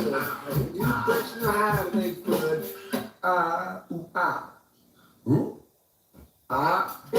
Emily, the lady who makes things hats. She'll make you a hat that's made all out of eggs. I want my hat on my eggs, but I don't like to wear it on my legs. She gonna make a leg hat too. She'll say, here's a leg hat made out of it for you. Sticking from the bottom of your torso, all the way to the ground. Look at my legs. Abraham Lincoln has a short left hand. His man translated all. Oh, no more leggy.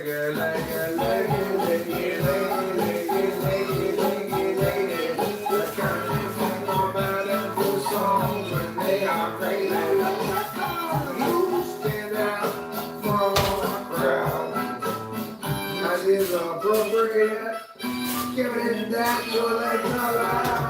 With leggy, there's only one who should stand up all the time on my best. Say, for red leg break, for your wonderful nation.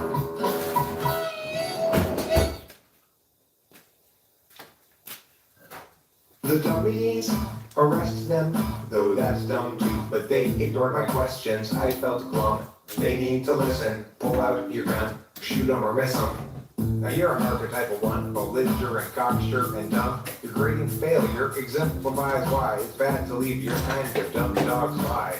Insipid craps inside your head cup. Mentally, you're just a newborn who has himself well deluded. Talk of having thoughts, but your thinking is not included. The dummies arrested them, though that's dumb too. But they ignored my questions, I felt glum. They need to listen, pull out your gun, shoot them or miss them. You're proud and sure for no reason. A brand new truth for every season. You think engagement is to provoke, but that's just because your brain is broke. Wait a minute, that's unfair now. You're not dumb for a human, you're smart for a cow. It's not your fault you can't think, but your stupid still makes our boat here sink. The dummies arrested them, though that's dumb too. But they ignored my questions, I felt glum. They need to listen, pull out your gun, shoot them or miss them. And not just you is on that boat, though maybe only you can neither swim nor float. Yet again, you run and get your coat, seize the helm, cheer, steer, and gloat.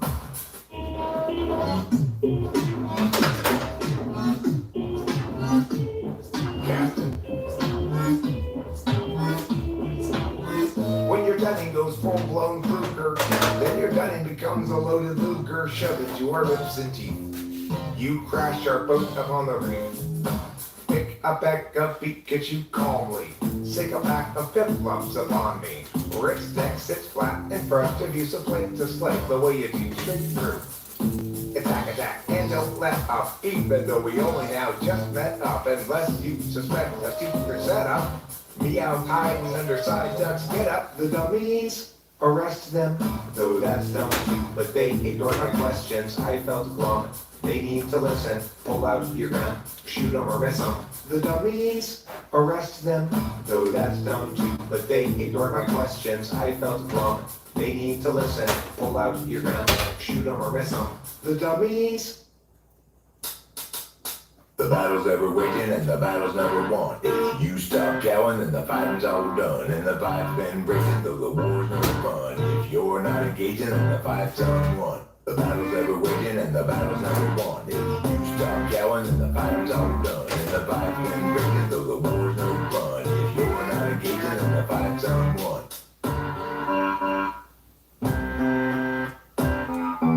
Now make side and leaves inside. When cow is plotting a strike for a ride. When work produces nothing to trigger. And playtime seems just like the peel of a life that has no fruit inside. Every impulse run is dry and tied. Wrong and tied.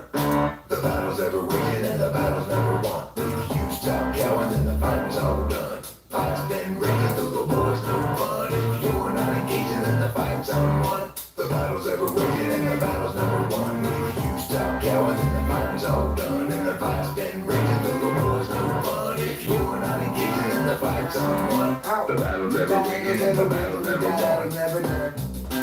Fighting's all done and the fight's been raging, though the war's no fun. If you're not engaging, then the fight's unwon. The battle's ever waging and the battle's never won. If you stop cowing, then the fighting's all done. And the fight's been raging, though the war's no fun. If you're not engaging, then the fight's unwon. The battle's ever waging and the battle's never won.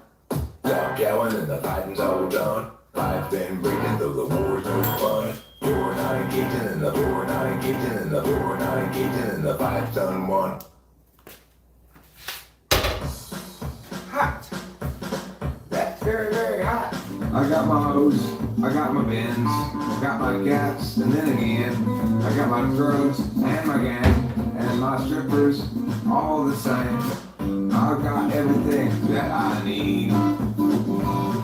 I'm rolling down the highway, moving at top speed, looking out for a reason to see a G. I got my hose, I got my gas, a super awesome conference. I got my clubs, I got my strippers, I got all kinds of fun stuff. Rolling in the Benz, down the highway, super fast, going to another super awesome conference for Florida's natural grapefruit juice. Florida's natural grapefruit juice. Florida's natural grapefruit juice. Florida's natural grapefruit juice. Get your hose, got your gats, got your guns, got your bands. Don't forget your grapefruit juice, my friends. Do you want cheese on your bean sandwich? I wonder if Rachel wants cheese on her sandwich. Does Rachel want cheese on her bean sandwich? At this point.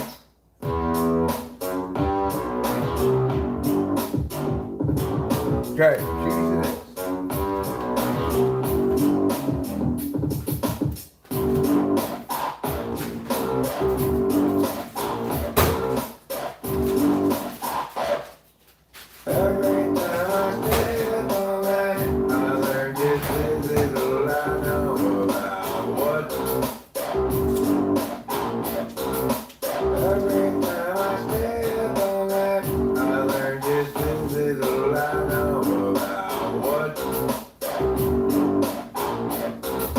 Seems like years that I've been pressing forward in this barrier area, which precludes me from progressing past this point. Wherefore art thou, Borneo? What kind of beverage do you want with your sandwich? Walk or you get thorn toed. What kind of beverage do you want with your sandwich? Would you like some chips?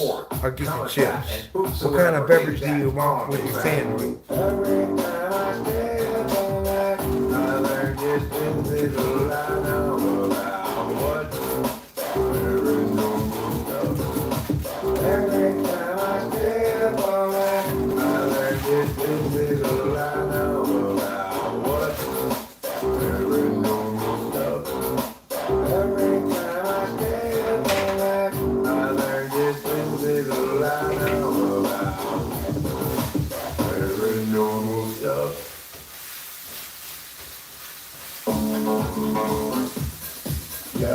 and kicking, stabbing everyone, killing and robbing, donating blood, running over everything that goes in the road.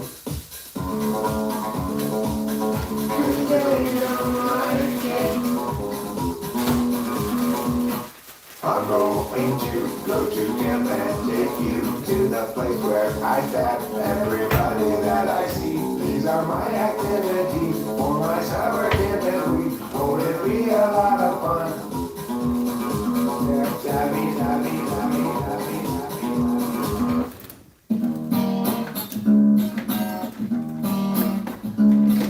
What time is it?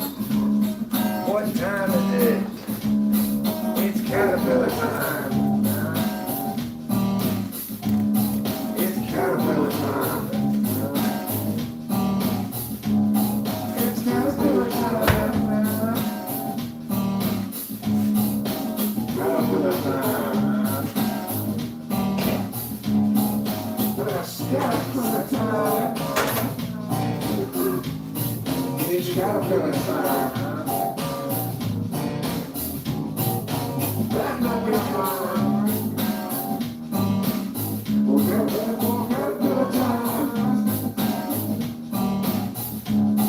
It's caterpillar time.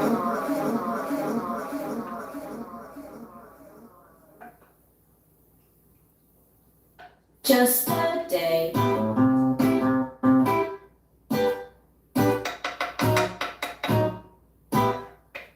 To work more. Winter hours, shorter days, make me work in different ways. When it's gray, Groove like this. it's easier.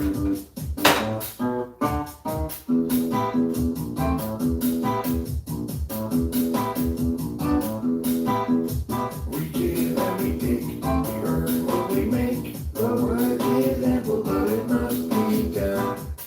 And we'll keep on till morning Just sun. a day, cool and gray, not really much else to say. I'm outside, even like to work more. Winter hours, shorter days, make me work in different ways. When it's gray, Cool like this. it's easier. Just a day, just a day, just a day, just a day, just a day, just a day, just a day. Winter hours, shorter days, make me work in different ways.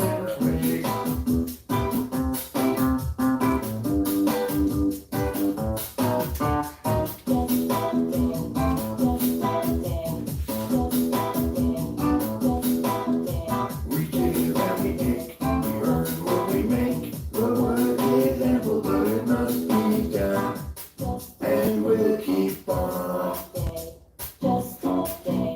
till morning sun. We take, we earn what we make. The work is ample, but it must be done. Till and we take, we earn. So let's see what Rachel wanted to drink. Work is ample, but it must be done. Till and we take, we earn what we make. We'll find out now what Rachel Is ample, but it wants must to drink. and we'll keep on, till Okay. morning sun. Martinelli's apple cider. Easier. God damn it, we were promised a play.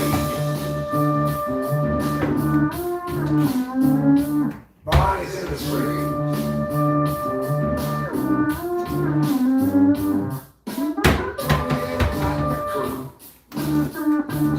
Not overrun healthcare. I just Things so exaggerated, we have been lied to, fooled, misguided, directed to the wrong side. Your cherry picking art is not going to work. You don't know your steps, your data gathering methodologies are crap. Listen here, if you only test to see it, what you think is gonna be the trick?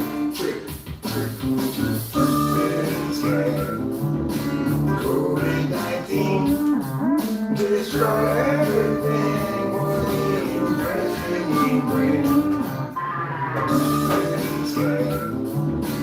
COVID-19 destroy everything with the impression you bring.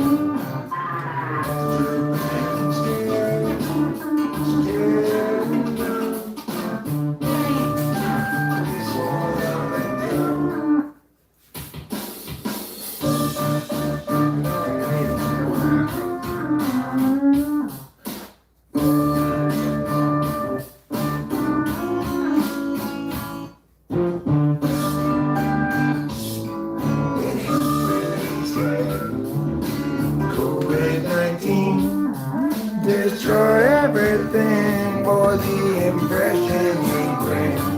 Hey there.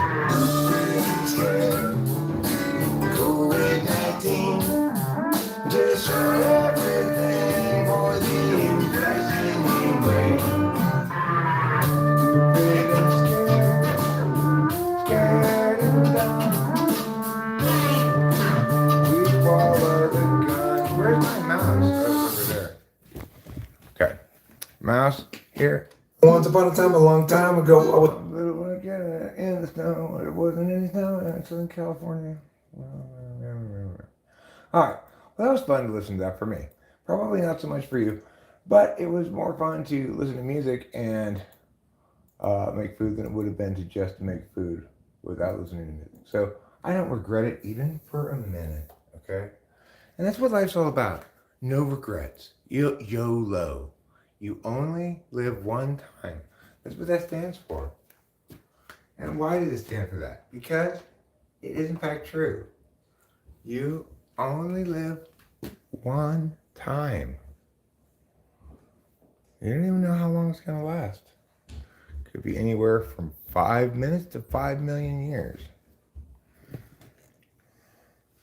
Are you going to come down here and eat? She's getting her what?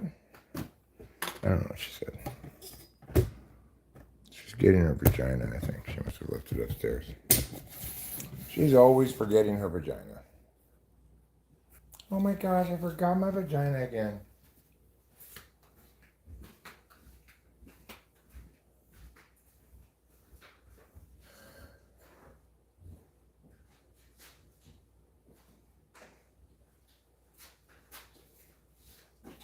Thank you. You're welcome. Here you go. Yours has ice because I know your ways.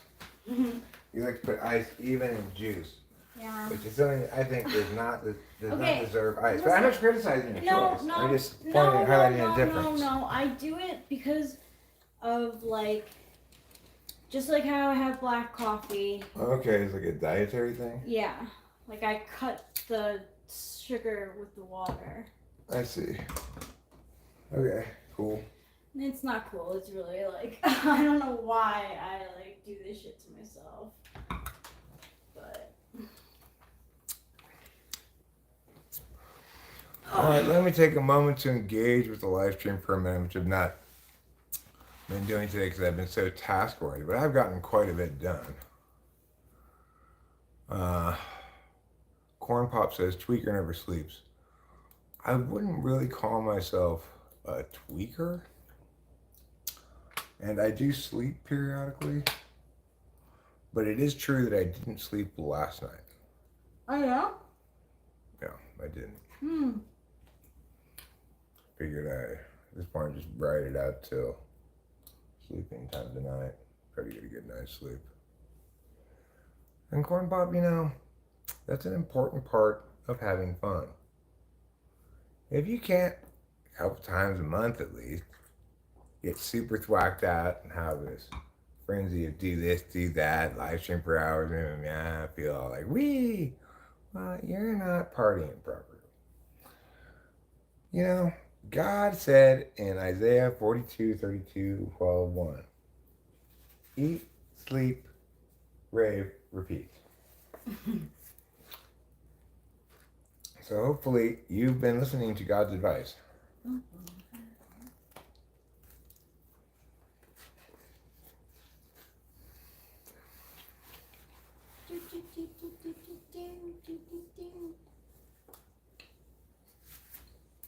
It's delicious. Thank you. Not bad for a bean sandwich, but No. I'm weird. I don't know. If you want a bean sandwich without the sausage, that's fine. I'm just sort of saying to myself, like, that's something I normally try to make. But Putty Cat recommended beans and sausage. It sounded good, so I added the sandwich component because it seems like it'd be better on bread, you know? Mm-hmm. Walk, walk, walk, walk, ride, ride, ride, ride, black flag.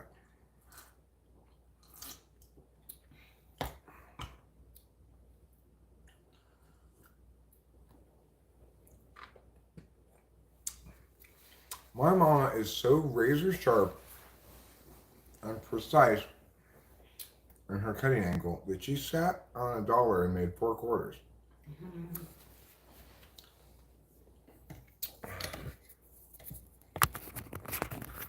Surgical precision. My mom's ass has surgical precision. My mom's ass has surgical trust. My mom's ass will cut $1 in 4 equal pieces and leave you a pile of dust. That was good. Thanks.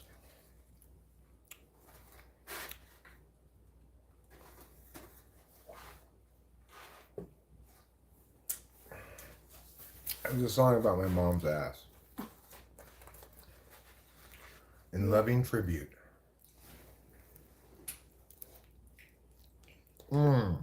That's an bipolar statement.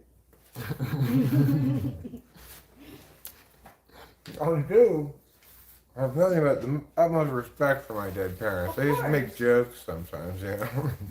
Yeah. Hummingbird. Sometimes I think you're losing your touch and becoming more and more nice bird.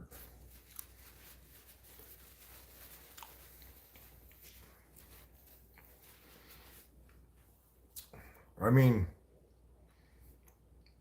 I've always assumed that that's how that happened. Is that not right, Robert? I could have sworn that's how it worked.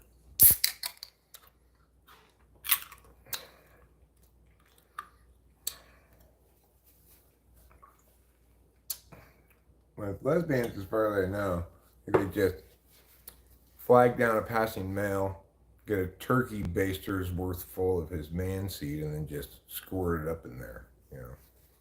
Instant baby. A lot easier for the lesbian couples. For the gay couples, they've got to get a butt uterus installed first. And butt uteruses are not cheap. Sure, there are a lot of advantages to having a butt uterus.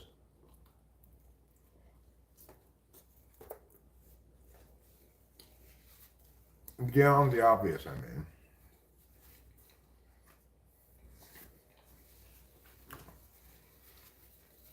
For example, you'll get to experience butt menopause. And that may inspire you to write Butt Menopause the Musical.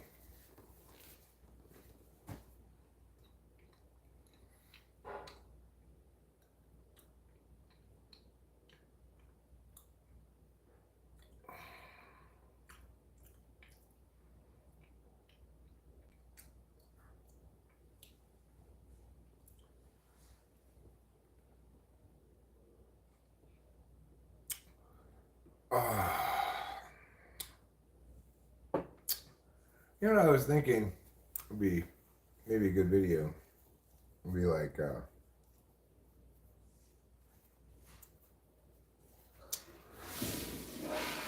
Terrible Things Iceberg. And it had things like just on it like Dave Matthews. It could have on it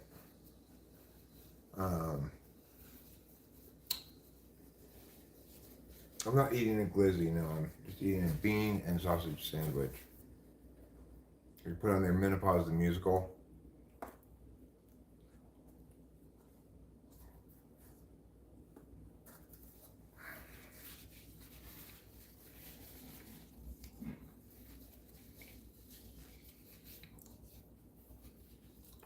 I could put on there like I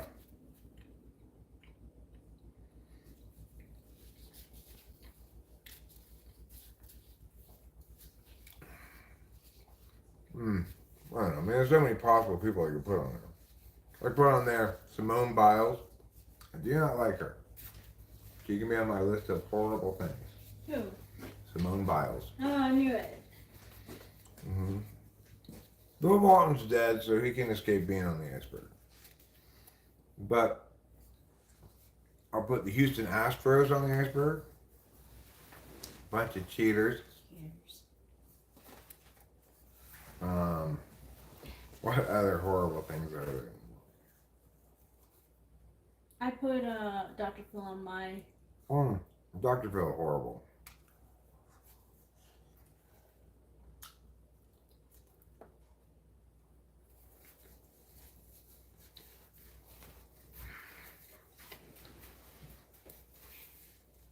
I put, what was that horrible band?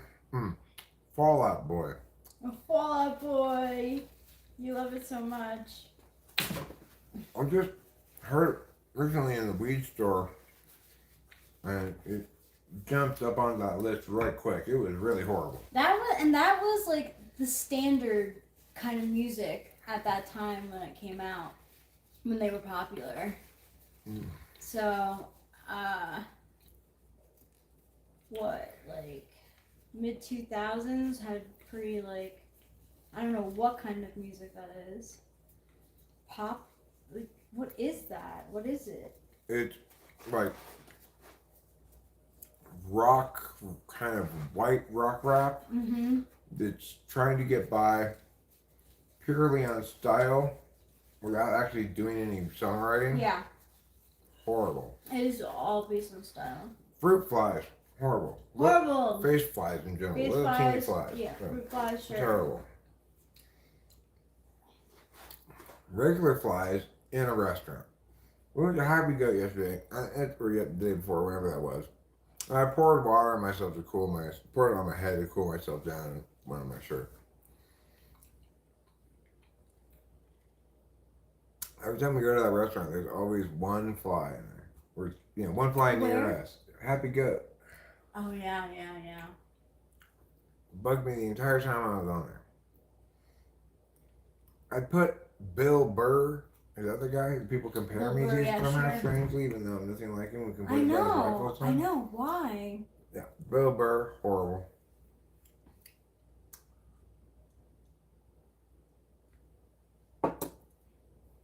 Chris Rock, horrible. Yeah. Kevin Hart, horrible. Horrible. Yeah.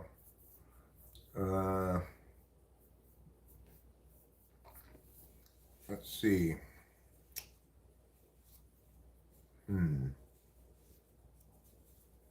What about Conan O'Brien? Yeah, he's pretty horrible, but he's more like, oh, Conan, stop, rather than, dear Lord, somebody make this stop. Teal Swan? Teal Swan, terrible, horrible, terrible. All bad, no good, all terrible.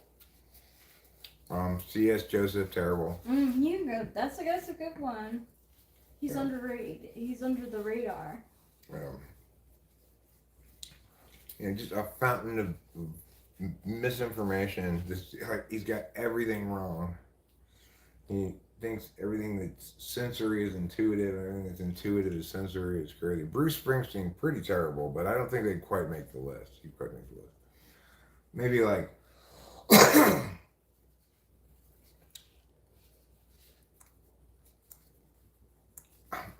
maybe like that country guy covering that horrible song by Phil Collins. Oh God, I don't know. I don't know. That guy who covers that Horrible Phil Oh, Collins song. I know what. I can see you feeling it in the air tonight. Oh no. Terrible. Phil Collins, horrible. Lionel Richie, horrible. Horrible. Oh, I had a woman, but I don't know if you would agree. No, this is just personal for me. So on mine, I would have Bob Dylan's a good one. Yeah, you should go on there. Horrible. I really don't like Carrie Underwood. She sounds like a B to the T, you know. Mm-hmm. I do. I understand.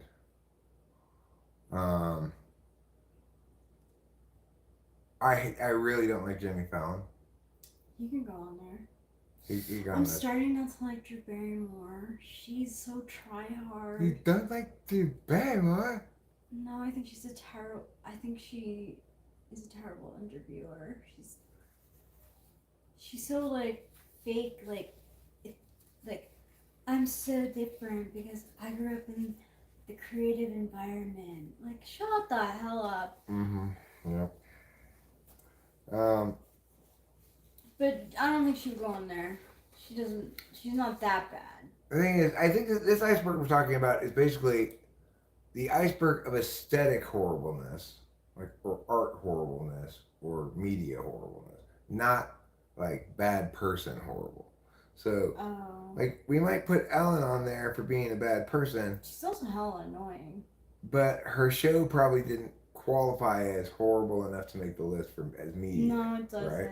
No. So we want to try to limit it just to people whose media is so painful that if you happen to see it on TV or whatever, you're gonna be like, oh God, no, please. See, that's how I feel about Yoko Ono's art, but her as a person, I like sympathize with her for some reason because she just seems. I don't know. I just do. Yeah, I never listened to enough Alex Jones to really feel strongly about it, I guess. Hello from the Humboldt Trinity County line. Hello from the heart of Mariposa County, California. Finch Spirit doesn't bug me that much. I don't know who Candace Owens is. Melissa talks. She's not big enough to qualify. Okay. I will say somebody who it bugs me every time I see a short from him is Clubby and Speedy. It pops up in my feed. I never click really? on He's it. still But doing stuff? pops up in my feed occasionally. I don't know how old it is or what, but yeah, I think so.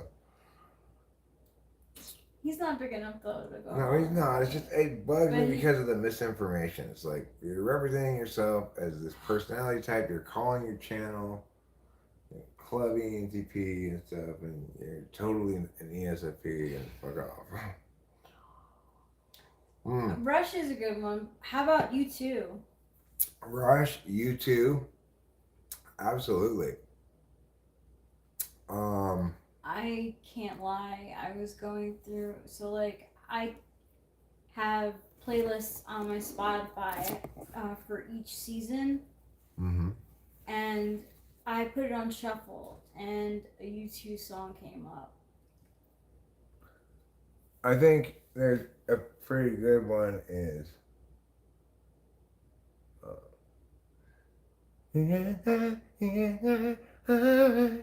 She moves in mysterious ways. That's the That one is like, Alright. if it comes on the radio, you could tolerate it, let it play out probably. We just kind of get it kind of ignored in the background. Unlike a lot of YouTube stuff, which is actively annoying. Yes, I think I agree. I totally agree. I had it. Yeah, I don't know. I have a lot of stuff that like people have suggested to me on like those lists and stuff, and I listen and I'm like, I gotta do some polishing up of my. It's getting to be like 500 songs, and some of it I'm like, I don't know why I put it on there. Mm. Sometimes you're just like looking for music, and there's not much out there, or whatever, like I didn't use YouTube to find music, so I haven't heard enough Machine Gun Kelly stuff to have a strong opinion about him. I think his shifting persona is ridiculous. I could critique that, but in terms of his actual content or music, I wouldn't know. What would you do if you get $10 million right now?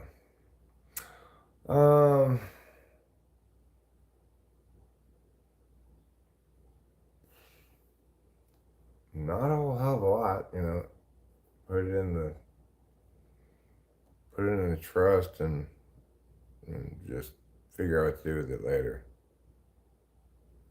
I think that's what we do with it. Or I feel very happy about it.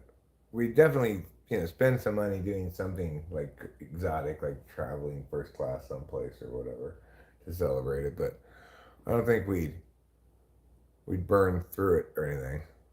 Maybe in 3 or 4 years, I'd. Um,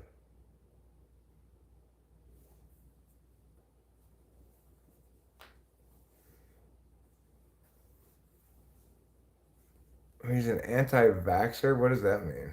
Does it mean that he opposes vaccines in general, or that he correctly articulates that the shot purporting to be a COVID vaccine was not a vaccine that worked anyway? If he's correctly saying that, that's not being an anti-vaxxer. He's just being correct. If he's saying bullshit like MMR vaccines cause meh, then he's just being a tard. But I'm not willing to dismiss him as a real nutjob, quote unquote, until you give me something more meaty to bite into in terms of wrongness. Because I'm not sure what you mean by anti-vaxxer.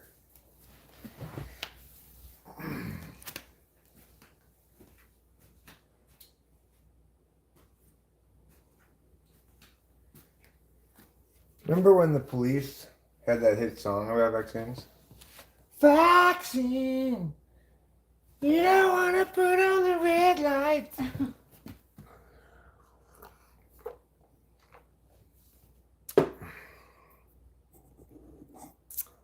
So, down here a little bit. All right. Let's see what this says about RFK. Reuters.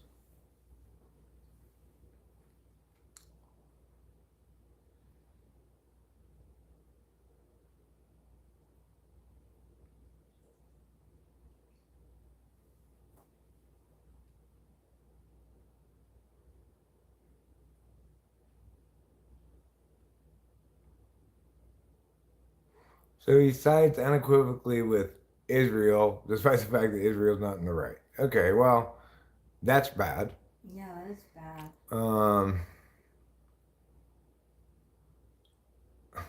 He opposes the U.S. supporting Ukraine militarily in the Russia-Ukraine war, which is wrong. He frequently critiques our support of Ukraine, which is wrong. And I wish it were a proxy war instead of this half-assed trying to help them half-heartedly, Abortion rights.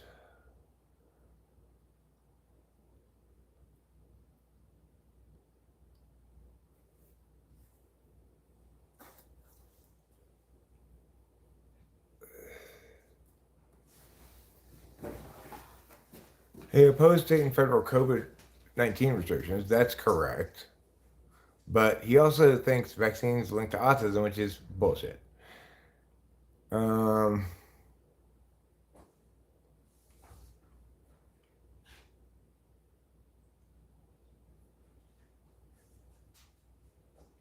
He said he doubted the efficacy of measles vaccines. Like, why? How? What is he thinking? Housing. Government-backed mortgage bonds.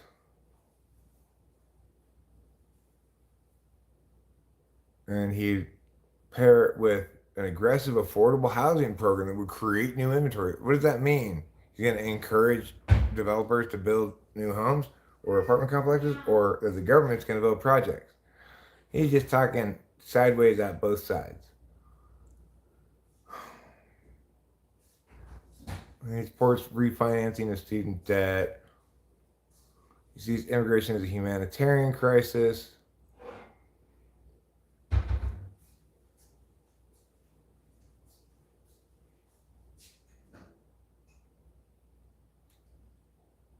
He supports climate bill. No. The Inflation Reduction Act, which provides billions in tax credits to industries like hydrogen and sustainable aviation fuel to accelerate the transition to a green economy. How does that kill inflation? How does that respond? How does that have anything at all to fucking do with inflation?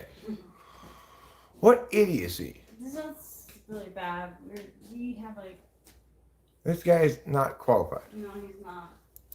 He just thinks he's qualified because he's Kennedy. Yeah, I guess so. Like, just because your dad ran for president doesn't mean that, like, you automatically have the genes of a politician. Heroin addiction is not a strike against him at all. You could be a former heroin addict and be perfectly fine.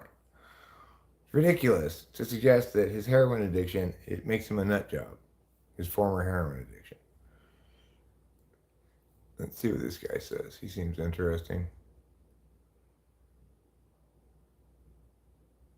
Sir Otto Egg says, "Do you even care? We didn't go to the moon, man." Okay. Rachel, do you remember the story about a bear cub found in Central Park dead? RFK recently told Roseanne that he dumped the bear cub there. Oh my god. Okay, that is being a nut job. Okay, you win, Mrs. Mom. That's nut job. Wait, he didn't necessarily kill it. He could have just found it dead and relocated it. Open your freaking mind and see the truth. Operation Paperclip, Gulf of Tonkin. I mean, I understand what you're saying, Sir Otto Egg. I get that we cannot trust varying parts of our government when it exercises its agency, especially when it does so in secret, especially when it does so expressly as, say, part of an organization that conspires with extra legal bullshit, right? But just because we have examples of the government pulling bullshit from behind the convenient tag of national security and top secrecy and classified and whatever, right? It does not mean that everything is an example of such, right?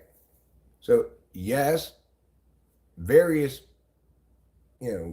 circles, wells of power and influence within various factions of various probably non-elected bodies, things like the industrial military complex, various components of that.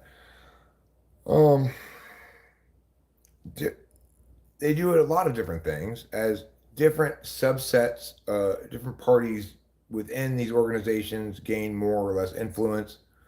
Some of the people are probably all of them self-identify as patriots, but not all of them uphold the kind of vision of what one's duty is as a public official that I do, because most people are dumb and most people are utilitarians.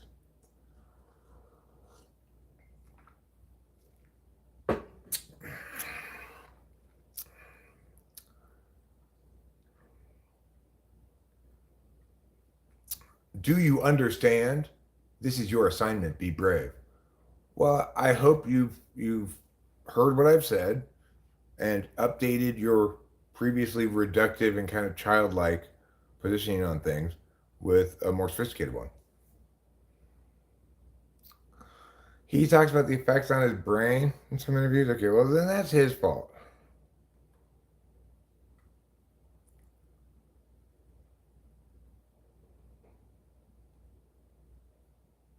Right.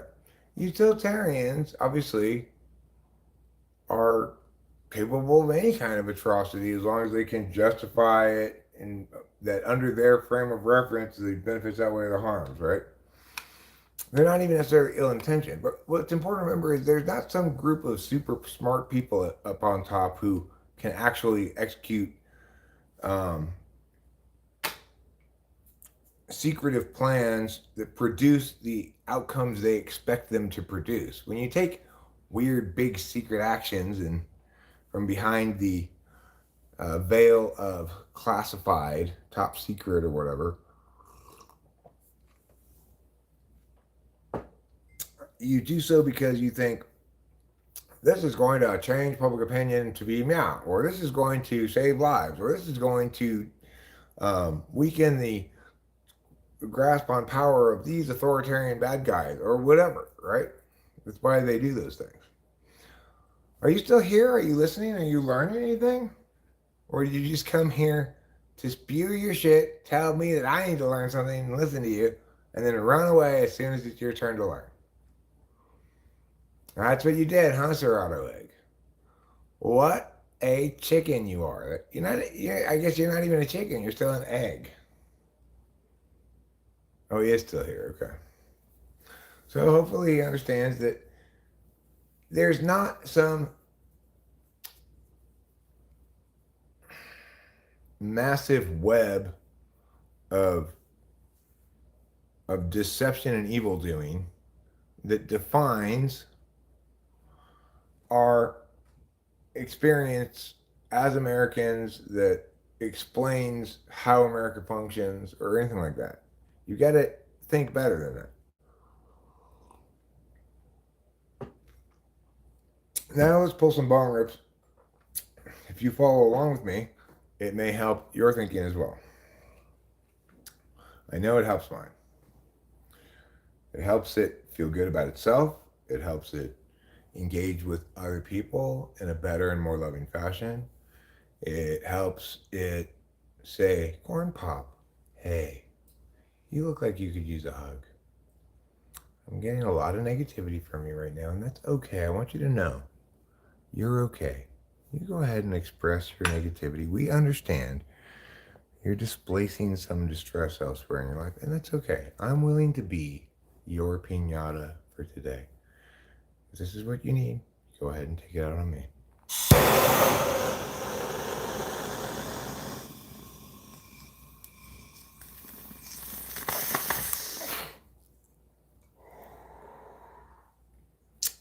I actually been sleeping my ass off, except for like last night, a little bit the night before. Prior to that, I'd been sleepy-o. You think Corn Pop needs the healing gaze? I think he does. I think, you know what, this healing gaze is for all of you.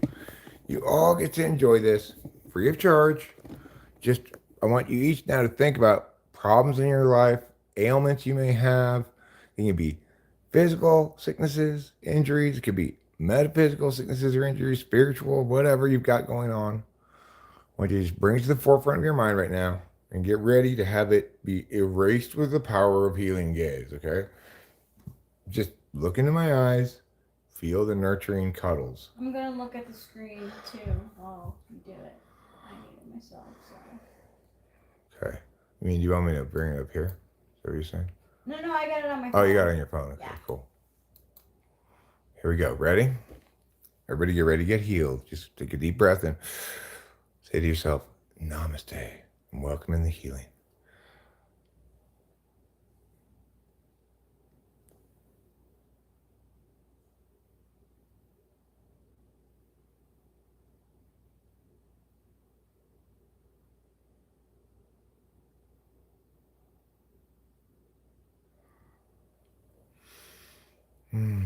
Even from here, I can feel all the illnesses, all the pains, all the doubts and worries leaving your bodies.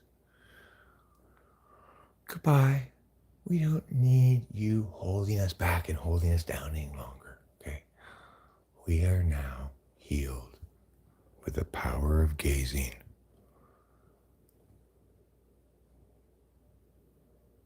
Go ahead, look up my nose. Yeah, there's a little bit of healing in there too.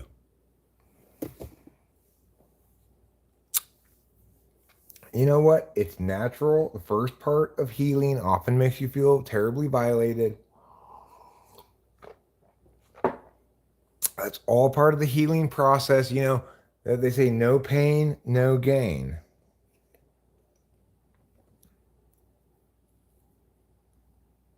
And I'm sure most of you want to go take a quick shower. I understand that. That's normal.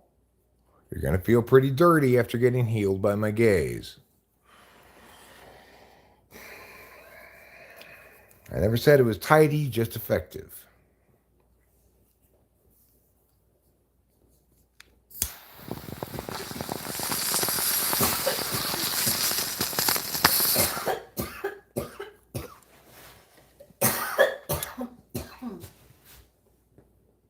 Hello, hello, hello.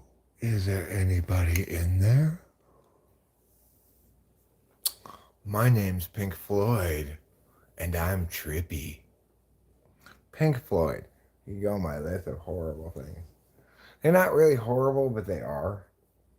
Because it's like, they deserve 1/200th of the respect that they get. Yeah, I agree. Which would still be a fair amount of respect for that band. And I think Sure. appropriate for that band. It deserves 1/200th of the respect that it gets. Yeah. It's just, is there any band in history that's more overrated than Pink Floyd? I can't think of any. They're frequently listed on like best band of Yeah, all they time are, things like- and stuff. Honestly, and Dark Side of the Moon is usually like number 2 or number 1 on people's like. One of the greatest best albums of all albums, yeah. time. Yeah. Yeah, well, you know what, Pink Floyd? No.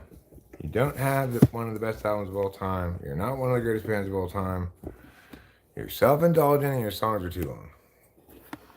Although, you do have that one really good song that I like a lot. What's it called again? Which one? ABBA? No, the Pink Floyd song that I like. What's the good Pink Floyd song that I like?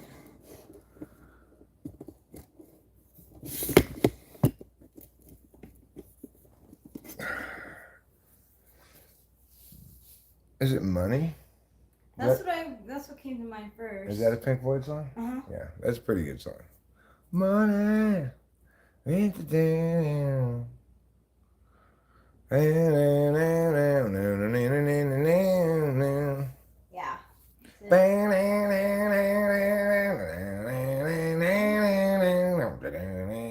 That's a pretty good song. Mm-hmm. Yeah. ABBA's got a number of good songs. Not millions, but like Waterloo is great. Yeah, like they can make one of those greatest hits albums out of their songs for sure. Dancing Queen is It's great. Queen, yeah. Um, So I like Waterloo. Waterloo, Dancing Queen. What's that other one of theirs that's very popular? Mamma Mia. I don't like that song. But I don't it's like that very one, but popular. there's not the one I'm thinking of. Let me look it up. Popular ABBA songs. Dancing Queen.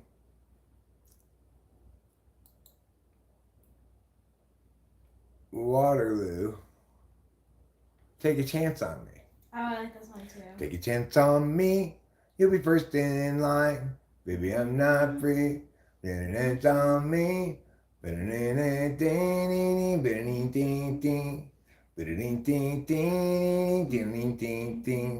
Take a chance on me. 'Cause I have to pee. That's pretty good. Pretty good song. So they've got 3 songs that I like a lot. That's much better than most bands. Waterloo, Dancing Queen, and Take a Chance on Me. Pretty impressive to get 3 songs that good. But I don't think the rest of their songs are good, really. I don't really like any of the rest. I know I don't like Fernando, for example. It's like this slow Latin ballad bullshit song, you know? Mm-hmm. I don't mind Gimme, Gimme, Gimme. I don't think I know that one. I think it's what won them, what is it, Eurovision? I think that was Waterloo. Oh yeah, it was Waterloo. You know, what's a super band that sometimes people forget to mention, but really deserves to be up there with the best bands of all time, is Queen. How many amazing songs do they have? How many total hits do they have? Yeah. We Will Rock You, Bohemian Rhapsody, another one Bites the Dust, We Are the Champions. Don't Stop Me Now. Na, na, na, na, na, na. Yeah, Don't Stop Me Now. Under Pressure. I'm not sure I'm familiar Doon, though. doon, doon, doon, doon, doon. No, that's Pressure. That's not by Queen, is it? Under Pressure. Yeah, that's Yeah, I think it is. I think it's him and Bowie on it. really Yeah. okay. Maybe Crazy Little Thing Called Love. They did a cover of that. You're my best friend. That's a good song. Let's see here. Bicycle Race is great. Yeah, Under Pressure. Bicycle, bicycle. I want to ride my bicycle. I want to ride my bike. Somebody to Love. That's a good song too. Yeah, Somebody to Love. Fat Bottom Girls. Yeah. That's an incredible amount of great songs. You know, it's not Beatles level, but there aren't many other bands that can claim that many No. great tracks. Mm-mm.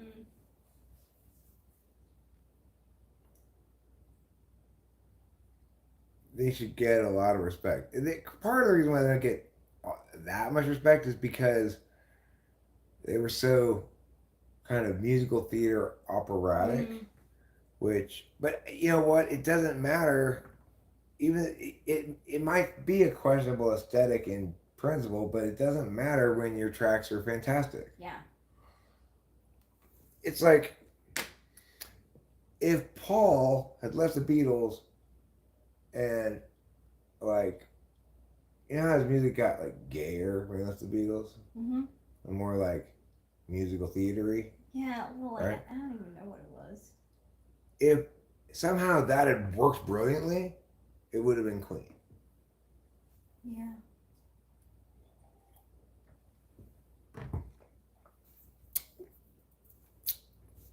Queen impresses the living fuck out of me. In terms of songwriting, like, oh my god, how did you make that thing?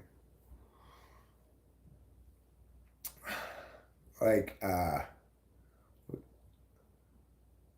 Somebody to Love.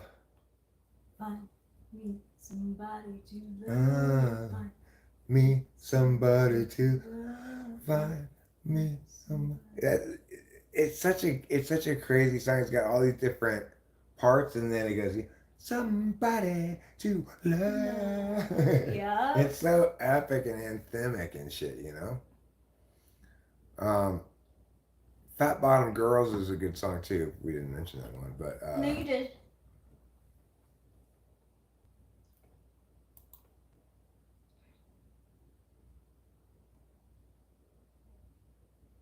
I want to listen to this for a second and see what it sounds like. I gotta mute this for a bit.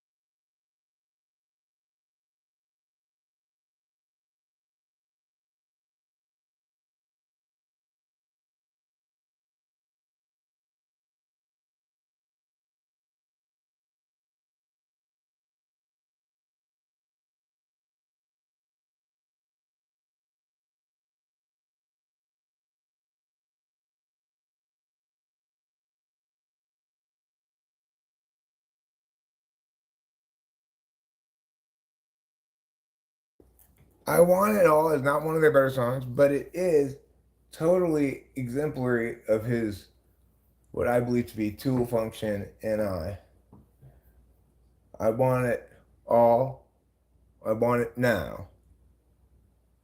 I think he was probably 7 too. Like maybe 4 first, maybe. Maybe, I don't know. But Um.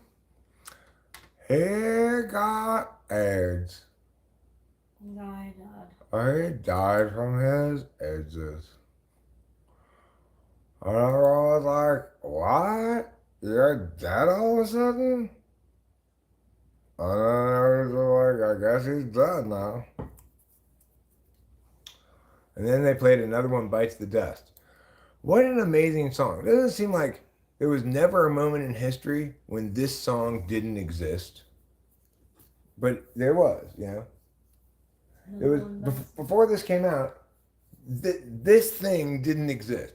Boom, boom, boom. Another one bites the dust. Yep. Boom, boom, boom. Another one bites the dust. And another one gone. And another one gone. Another one bites the dust. Hey, you're at that thing. Another one bites the dust. Man, it's hard to imagine that there ever existed a world in which that melody song thing wasn't present yet, right? He didn't write that song. He discovered it and brought it here to Earth for us all to go, oh, you mean that's been hiding out this whole time? That's how great genius works. Boom, boom, boom. Another one bites the dust. Like, how did nobody else come up with that before that? It's like that kind of thing, right? Or as Paul McCartney said, he experienced that feeling when he wrote, I think it was Yesterday. He's like, I found it hard to believe that nobody had written this melody before, or something like that. Wow. It's pretty prolific.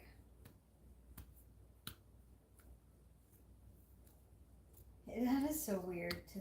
That's so SI, because like I can't fully grasp it not ever being there. But it's true. It was like a God-given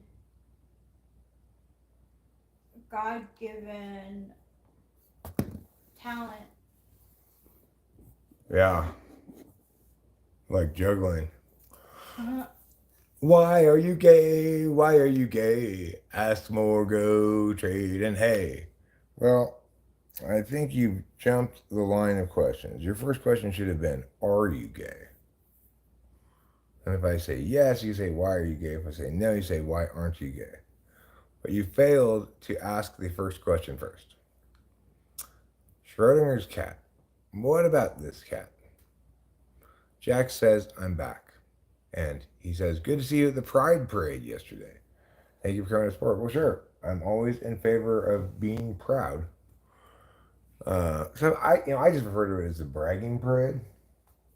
Because that's what it's all about, being proud of your shit. Like, I'm the best. I'm the greatest. Fuck yeah. Look at me, motherfuckers. I'm coming on. I did not. Don't you fucker. Don't do it.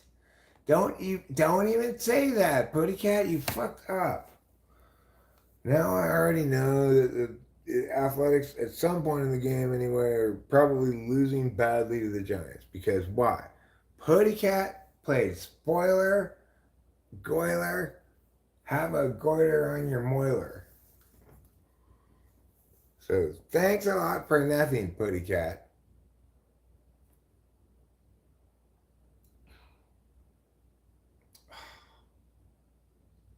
Just don't even say another word about it. Not one more word about it.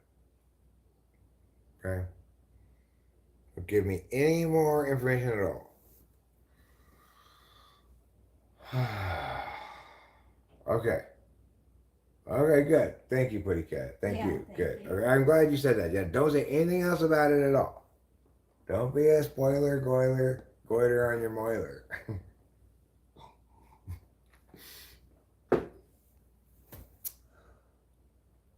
Well, I think actually feels like about time to wrap this up. Oh, really? Unless you want to continue. Oh, no. I feel like I'm here now. Or you haven't been heretofore? I mean, you were finally both here? Yeah. Okay, well, sure. Let's continue then. If you're feeling in the mood, let's do it. Hey. We can go for a little bit and see. It doesn't. I wonder if I should turn this around this way. And then just read it on the screen. See it on the screen as well. Because this way gives you more things you can do with the camera. Like, for example, you can you can put the flash on this side, but you can't put it on the other side. But in this instance, I'm not wanting to put flash on. I'm wanting to zoom smaller so that it's easier to get us both in the picture without moving the camera so far back. That's what I'm going to try to do. Yes, I need a shower. Okay, I know this already. You don't need to point out everything that's wrong with Eric all the time. Okay?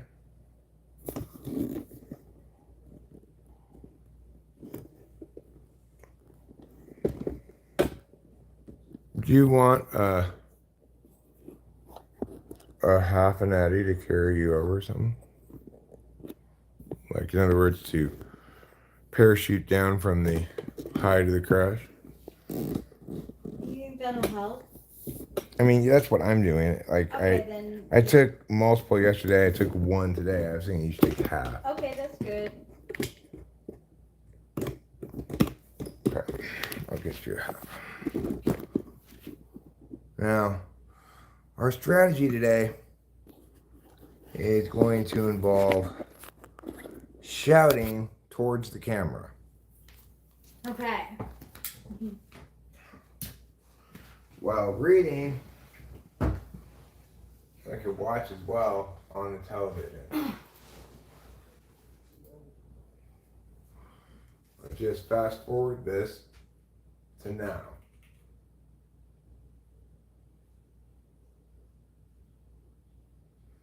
Biggity pew. Biggity pew. Here we see what we look like. And there we go. Are we contemporaneous with the now? Seems like we are, yeah. I believe we are now contemporaneous with the now. Let me reset this here. Pewgity pya, pewgity pew, what do you say and what do you do? My name's Eric and yours is too. Pewgity pya and pewgity pew. Okay, there. We are now back. Everything is as I said it was going to be. The world is fine. And turns out we're going to win after all. Even though we've all spent all this time assuming we're going to fail.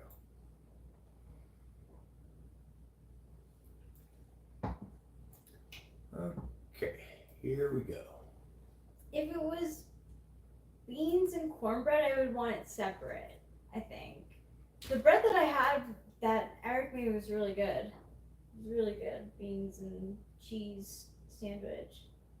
Basically, shit on a shingle, as my dad would say. You know? Really? If you put like some mushy stuff on toast, it's shit on a shingle. Shingle? That's funny. I like that. Yeah, basically. Yeah, I just didn't want the sausage. I didn't feel like it.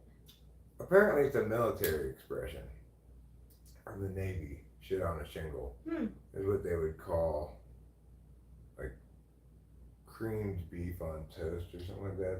Serve, you know. Navy beans may go better with cornbread. Kitty cat, we get seasick around here. We don't eat Navy beans. We only eat land-based beans. Land-based? Land-based. Oh, land-based. We don't want Navy beans because we get seasick.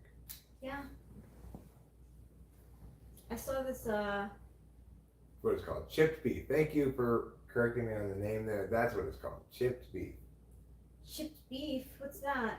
Chipped beef on toast is shit on a shingle. Oh. Chipped beef is like, it's basically like, kind of like a shaved meat melt, but instead of with cheese, it's like with this cream sauce. Mm. Yeah, I don't know how you make it or anything, but I do know that it's different than cheese. Whatever the creamy sauciness of it is not cheese exactly. So,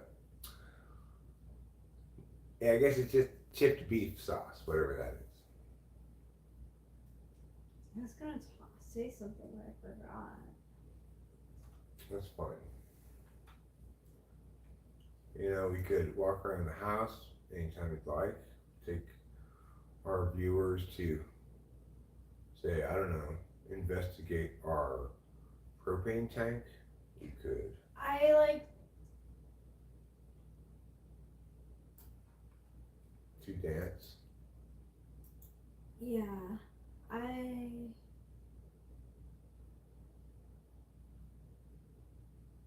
feel like feeling the heat. Is the air conditioning not on? Oh yeah. You never really mess with it, huh? I'll let you do it. You know, Rachel, if you're hot and you want to turn the air conditioning on, just turn it on. Okay. You have just as much say about what happens as I do. Sure. I'm more actively particular about how I want it, either on or off at this moment or that moment.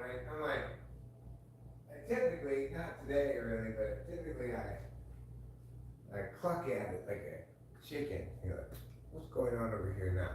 Oh, really? Turns to this, turns to that. But That's so different from me. I just boom, temperature down or temperature up is. yeah, she is beautiful. Thank you. That's because I bought her at Beautiful Wife Emporium, where only the most beautiful wives seek their one and only true life soulmate. Thanks. You're welcome, darling. It's because you and I have a connection of the heart. Mm-hmm. Okay? I'm going to just show you something right now, Rachel. I'm going to show you a little something with my hands. I want you to know that I mean this with all my How twee. heart. Aww. What does twee mean? Uh, Because I feel like I'm twee. does it mean like somebody who says gee at things? Gee. Yeah, maybe. Or does it mean, we could Google it, break Rachel's back tonight? I don't want to break Rachel's back. I don't want to injure my beloved darling. Thank you. Okay? I want to preserve her back, its health, its well-being, and all the other parts of her. She's incredibly well preserved. You know, you think a 39-year-old stays this well preserved because her husband tosses her around in a rough fashion? No, I don't think so. No. No.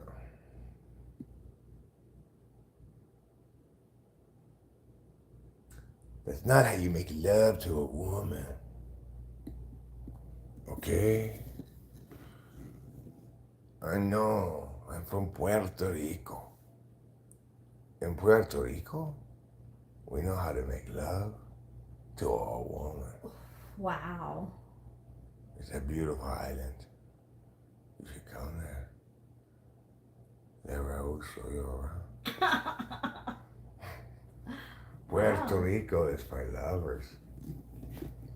Chuck Woolery said, love connection. No, Rachel doesn't toss her husband around in a rough fashion either. Mm-mm. There's no need whatsoever for excessive jostlings, shakings, pushings, etc. Oh, kitty. Occasionally, when I'm walking, I'm encounter the following barrier. Kitty on floor syndrome. I'm going to lie down right here, where I'll always be in your way. Love trouble. Okay, trouble, fine. Be that way. I will walk around you. You've trained me to do that. Now I'm going to go outside for a second. I'm sorry, I know Rachel was, I guess, Be like, we're finally here. It's super nice outside. It's like the same temperature outside as inside. What temperature is it? I forgot to give her that Adderall.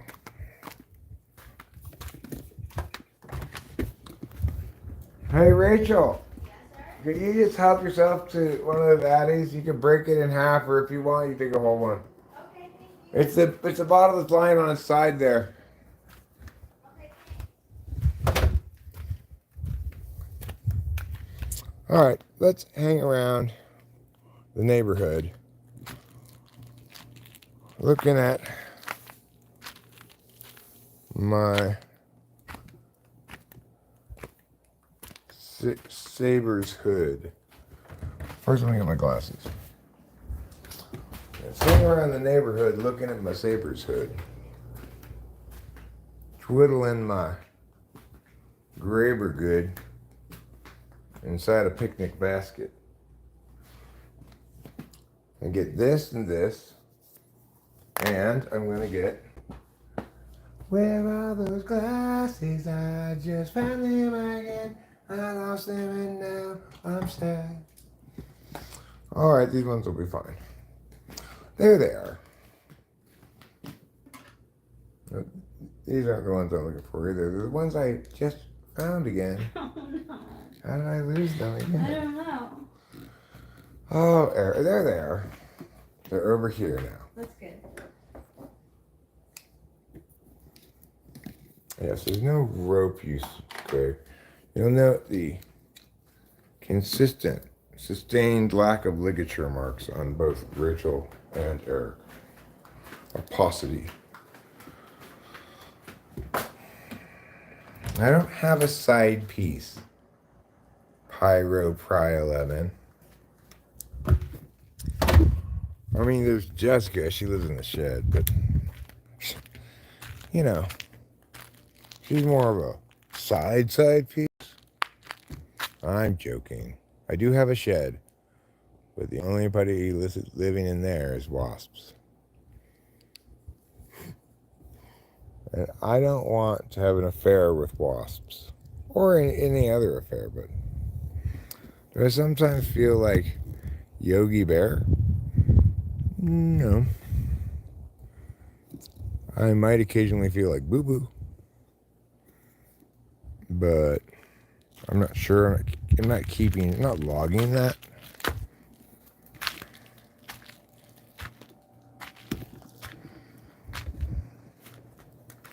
Because I believe that our forests are a precious living resource.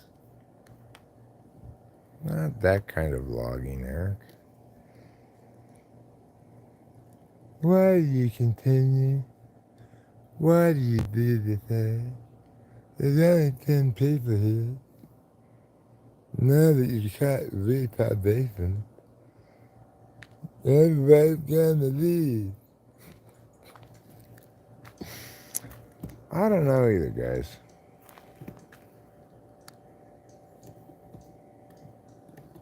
I think I'll wait for Rachel's Adderall to take effect, and if she wants me to hand the ball over to her, I'll do so.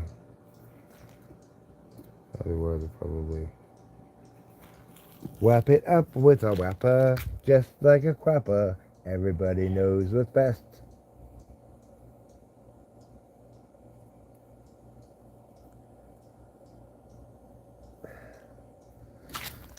Oh, goodness gracious.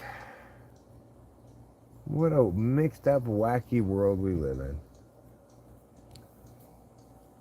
Just when you think you've got it all figured out, life goes and pulls the rug out from under you once again.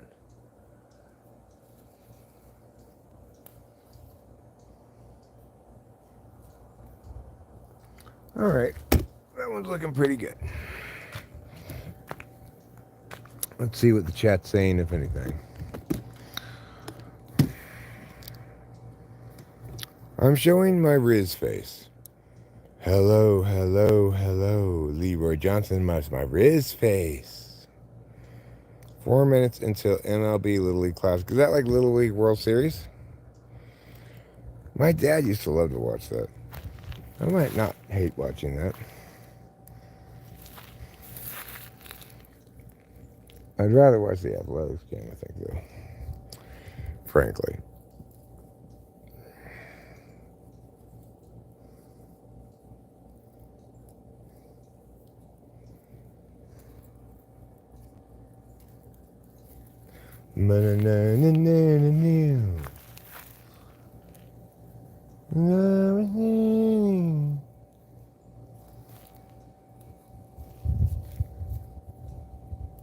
Get some of these yellowing sun leaves off. Allows the plant to direct its resources towards the buds that are still actively developing, and less towards these dying leaves. And once it gets to a certain point, take these big sun leaves off.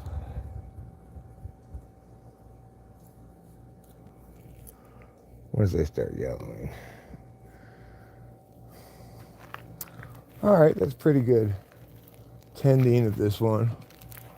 Get this bad boy too. Get this.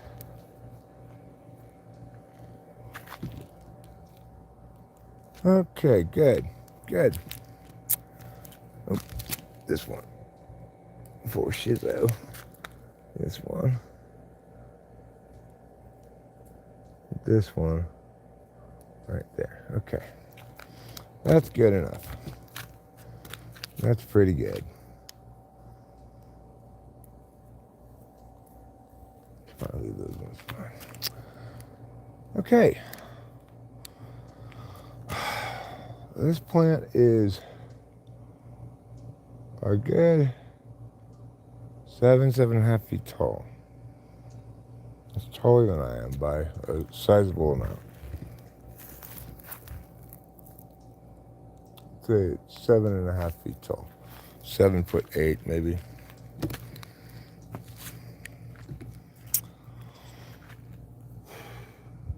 Now, let's see what the chat says.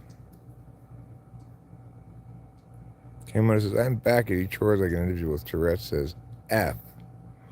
Or, oh my God, I'm on fire.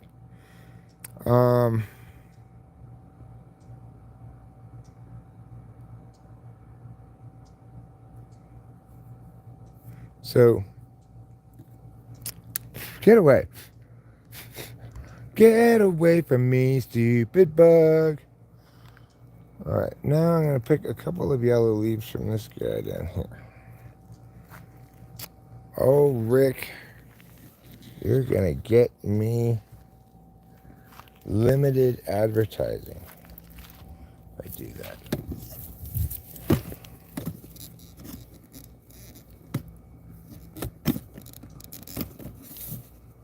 Pow.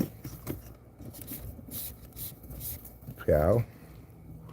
Oops. Was it in view there by accident? How about now? You can just have a little bit of it. Alright, so we'll go like this.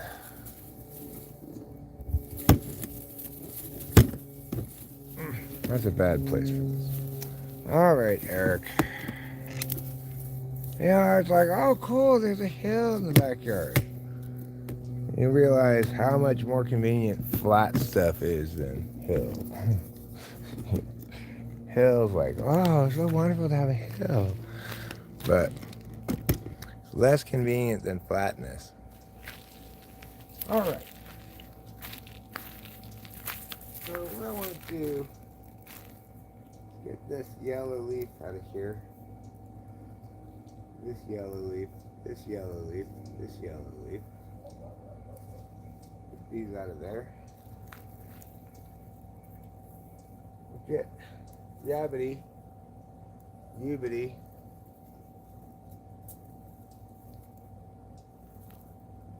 yabbity, ya and yay.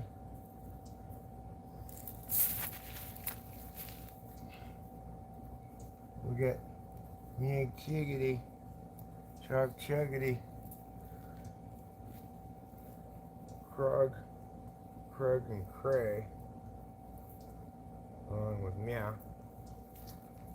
Okay, put this one Pia. Let me go around the other side now.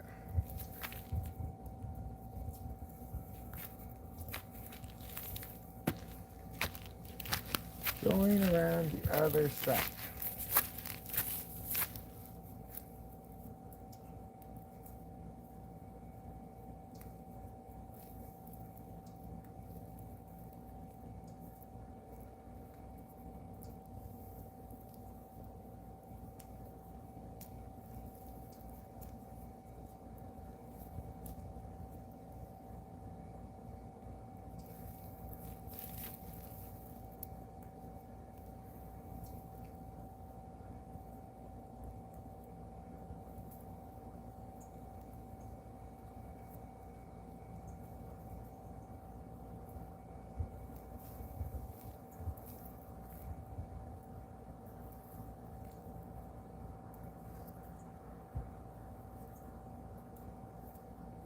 All right, good. Good job.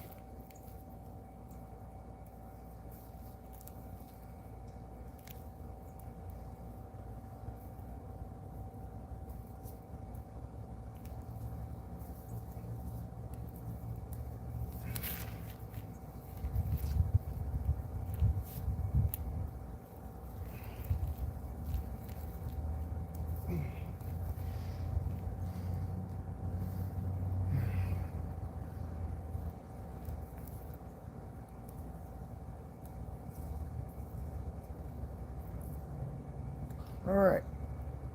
Looking good.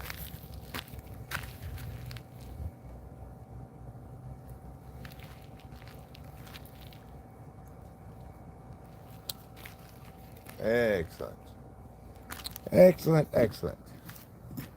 Now let's look at this one. The last one. This with the mirror.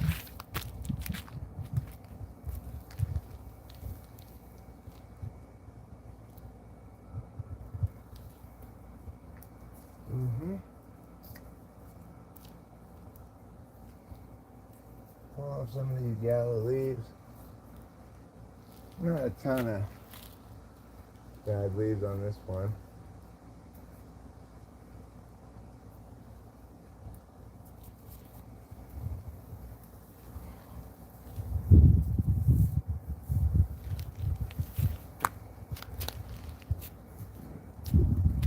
Okay. Let's see. Pia, pew, pia, poi, piang,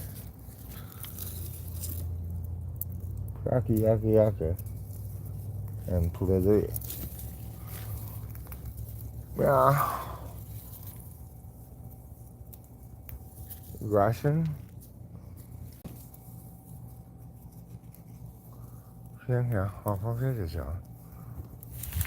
All right. We're really cooking with present time now. Let the future be made of the present, and let the present be delicious.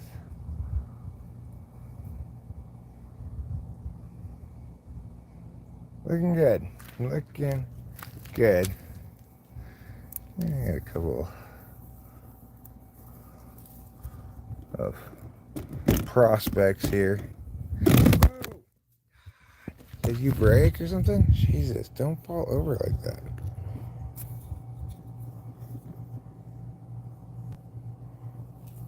Yeah, I'm taking a lot of different leaves off. I do it this way, the way I always do it, which is as it gets late in the season like this, kind of late anyway, and the leaves start yellowing. Every day I'll pick a couple of them off,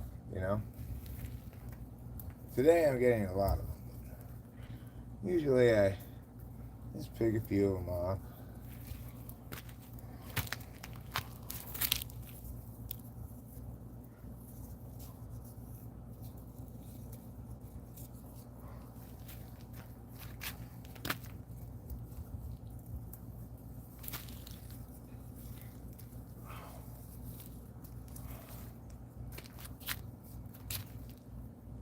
Okay. Let's see. What else do we have here? Pia? Sure. Pia and Pio? Why not? Giggity? I guess. Yeah. I guess. For Shizzo. This one can Gizzo, and this one can Gizzo as well. And this one can too, you know. Well, come on. There. Pretty good. Pretty good. This one is also about at least 7 foot, a little taller maybe. So, there we have it. When life gives you lemons, say, thanks for the lemons.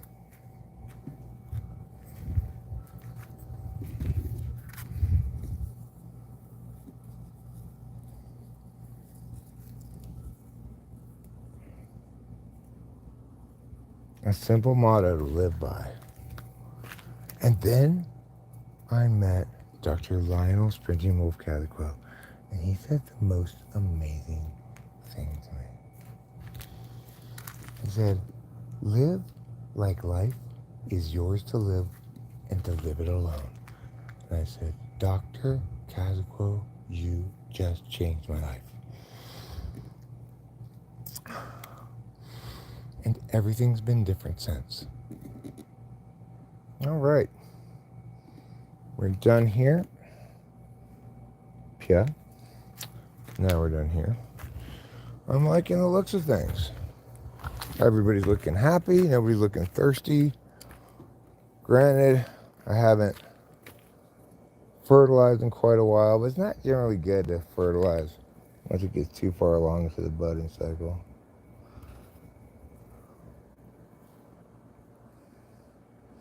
You don't want to burn it, you know?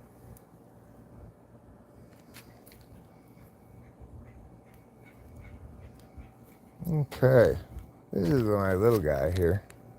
It's the shortest one. I'm taller than this. And it's even a little bit. Even if I go down to its level, I'm still a little taller than it. You know, it's looking happy. Looking happy, healthy, full of verve, vim, and vigor.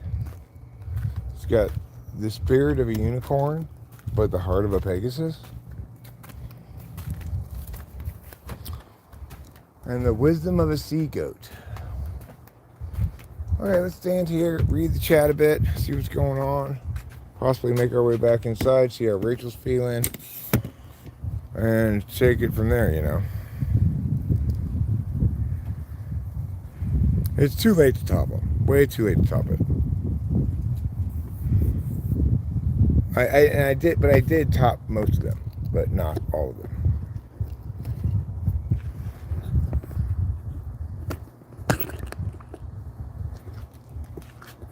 But that was quite a while ago that I topped them, you know.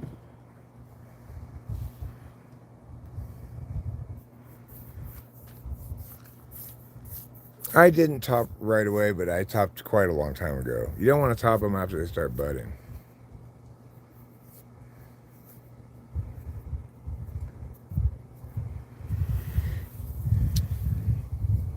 I mean, Rick, I have a little bit of my own taste in weed. I'm not necessarily looking for big, compact, dense buds. I kind of like outdoor, which tends to be stringier and a little less bountiful in its produce, I guess you'd say, per stick, but makes a lot more bush. Regardless, I kind of like that. You know, outdoor has this kind of crispy, stringy,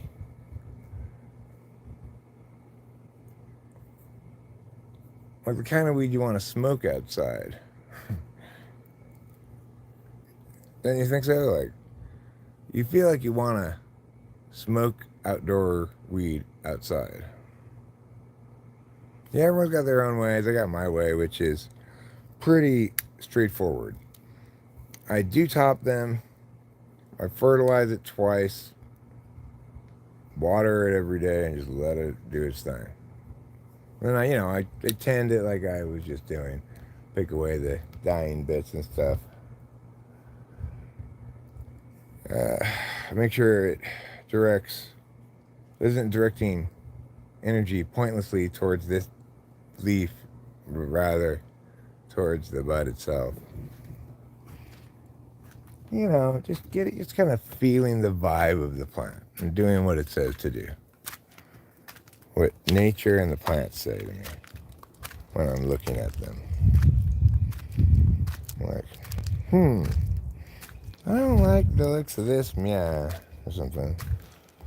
Then I'm kind of fretful until I got it solved. We used to have a little bit of I would call it a black fly problem. They kind of behaved like white flies, but they were black and they weren't as malignant as white flies. Anyway, I seem to have either gotten rid of them by rubbing diatomaceous earth on some of the afflicted leaves, or they just coincided that they left then with the diatomaceous earth. That's possible. Regardless, I don't seem to have any of this fly problem any longer. They're gone. So I'm happy about that. Everyone's doing A-okay, and they just need to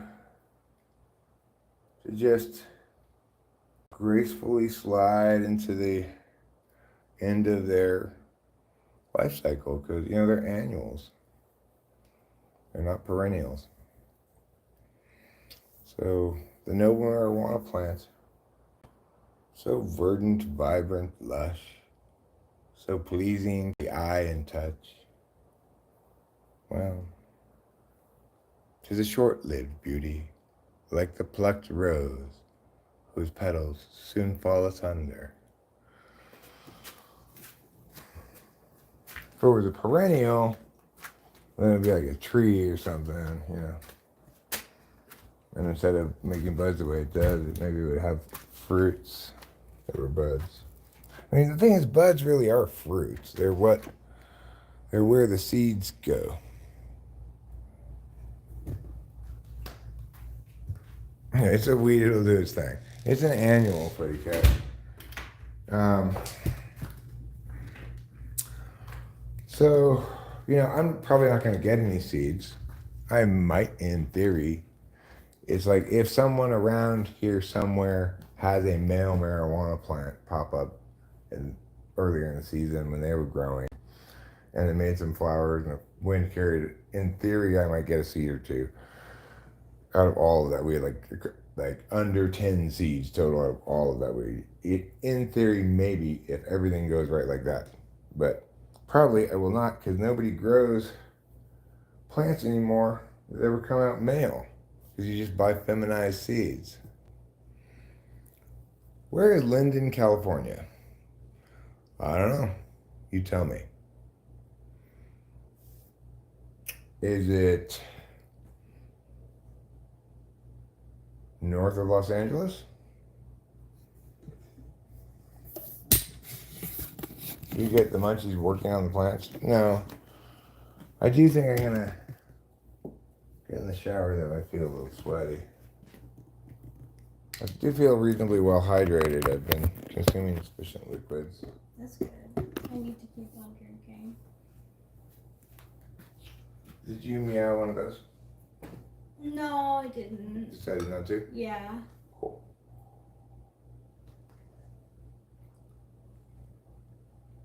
Well, then I think I'm going to wrap this up. Okay.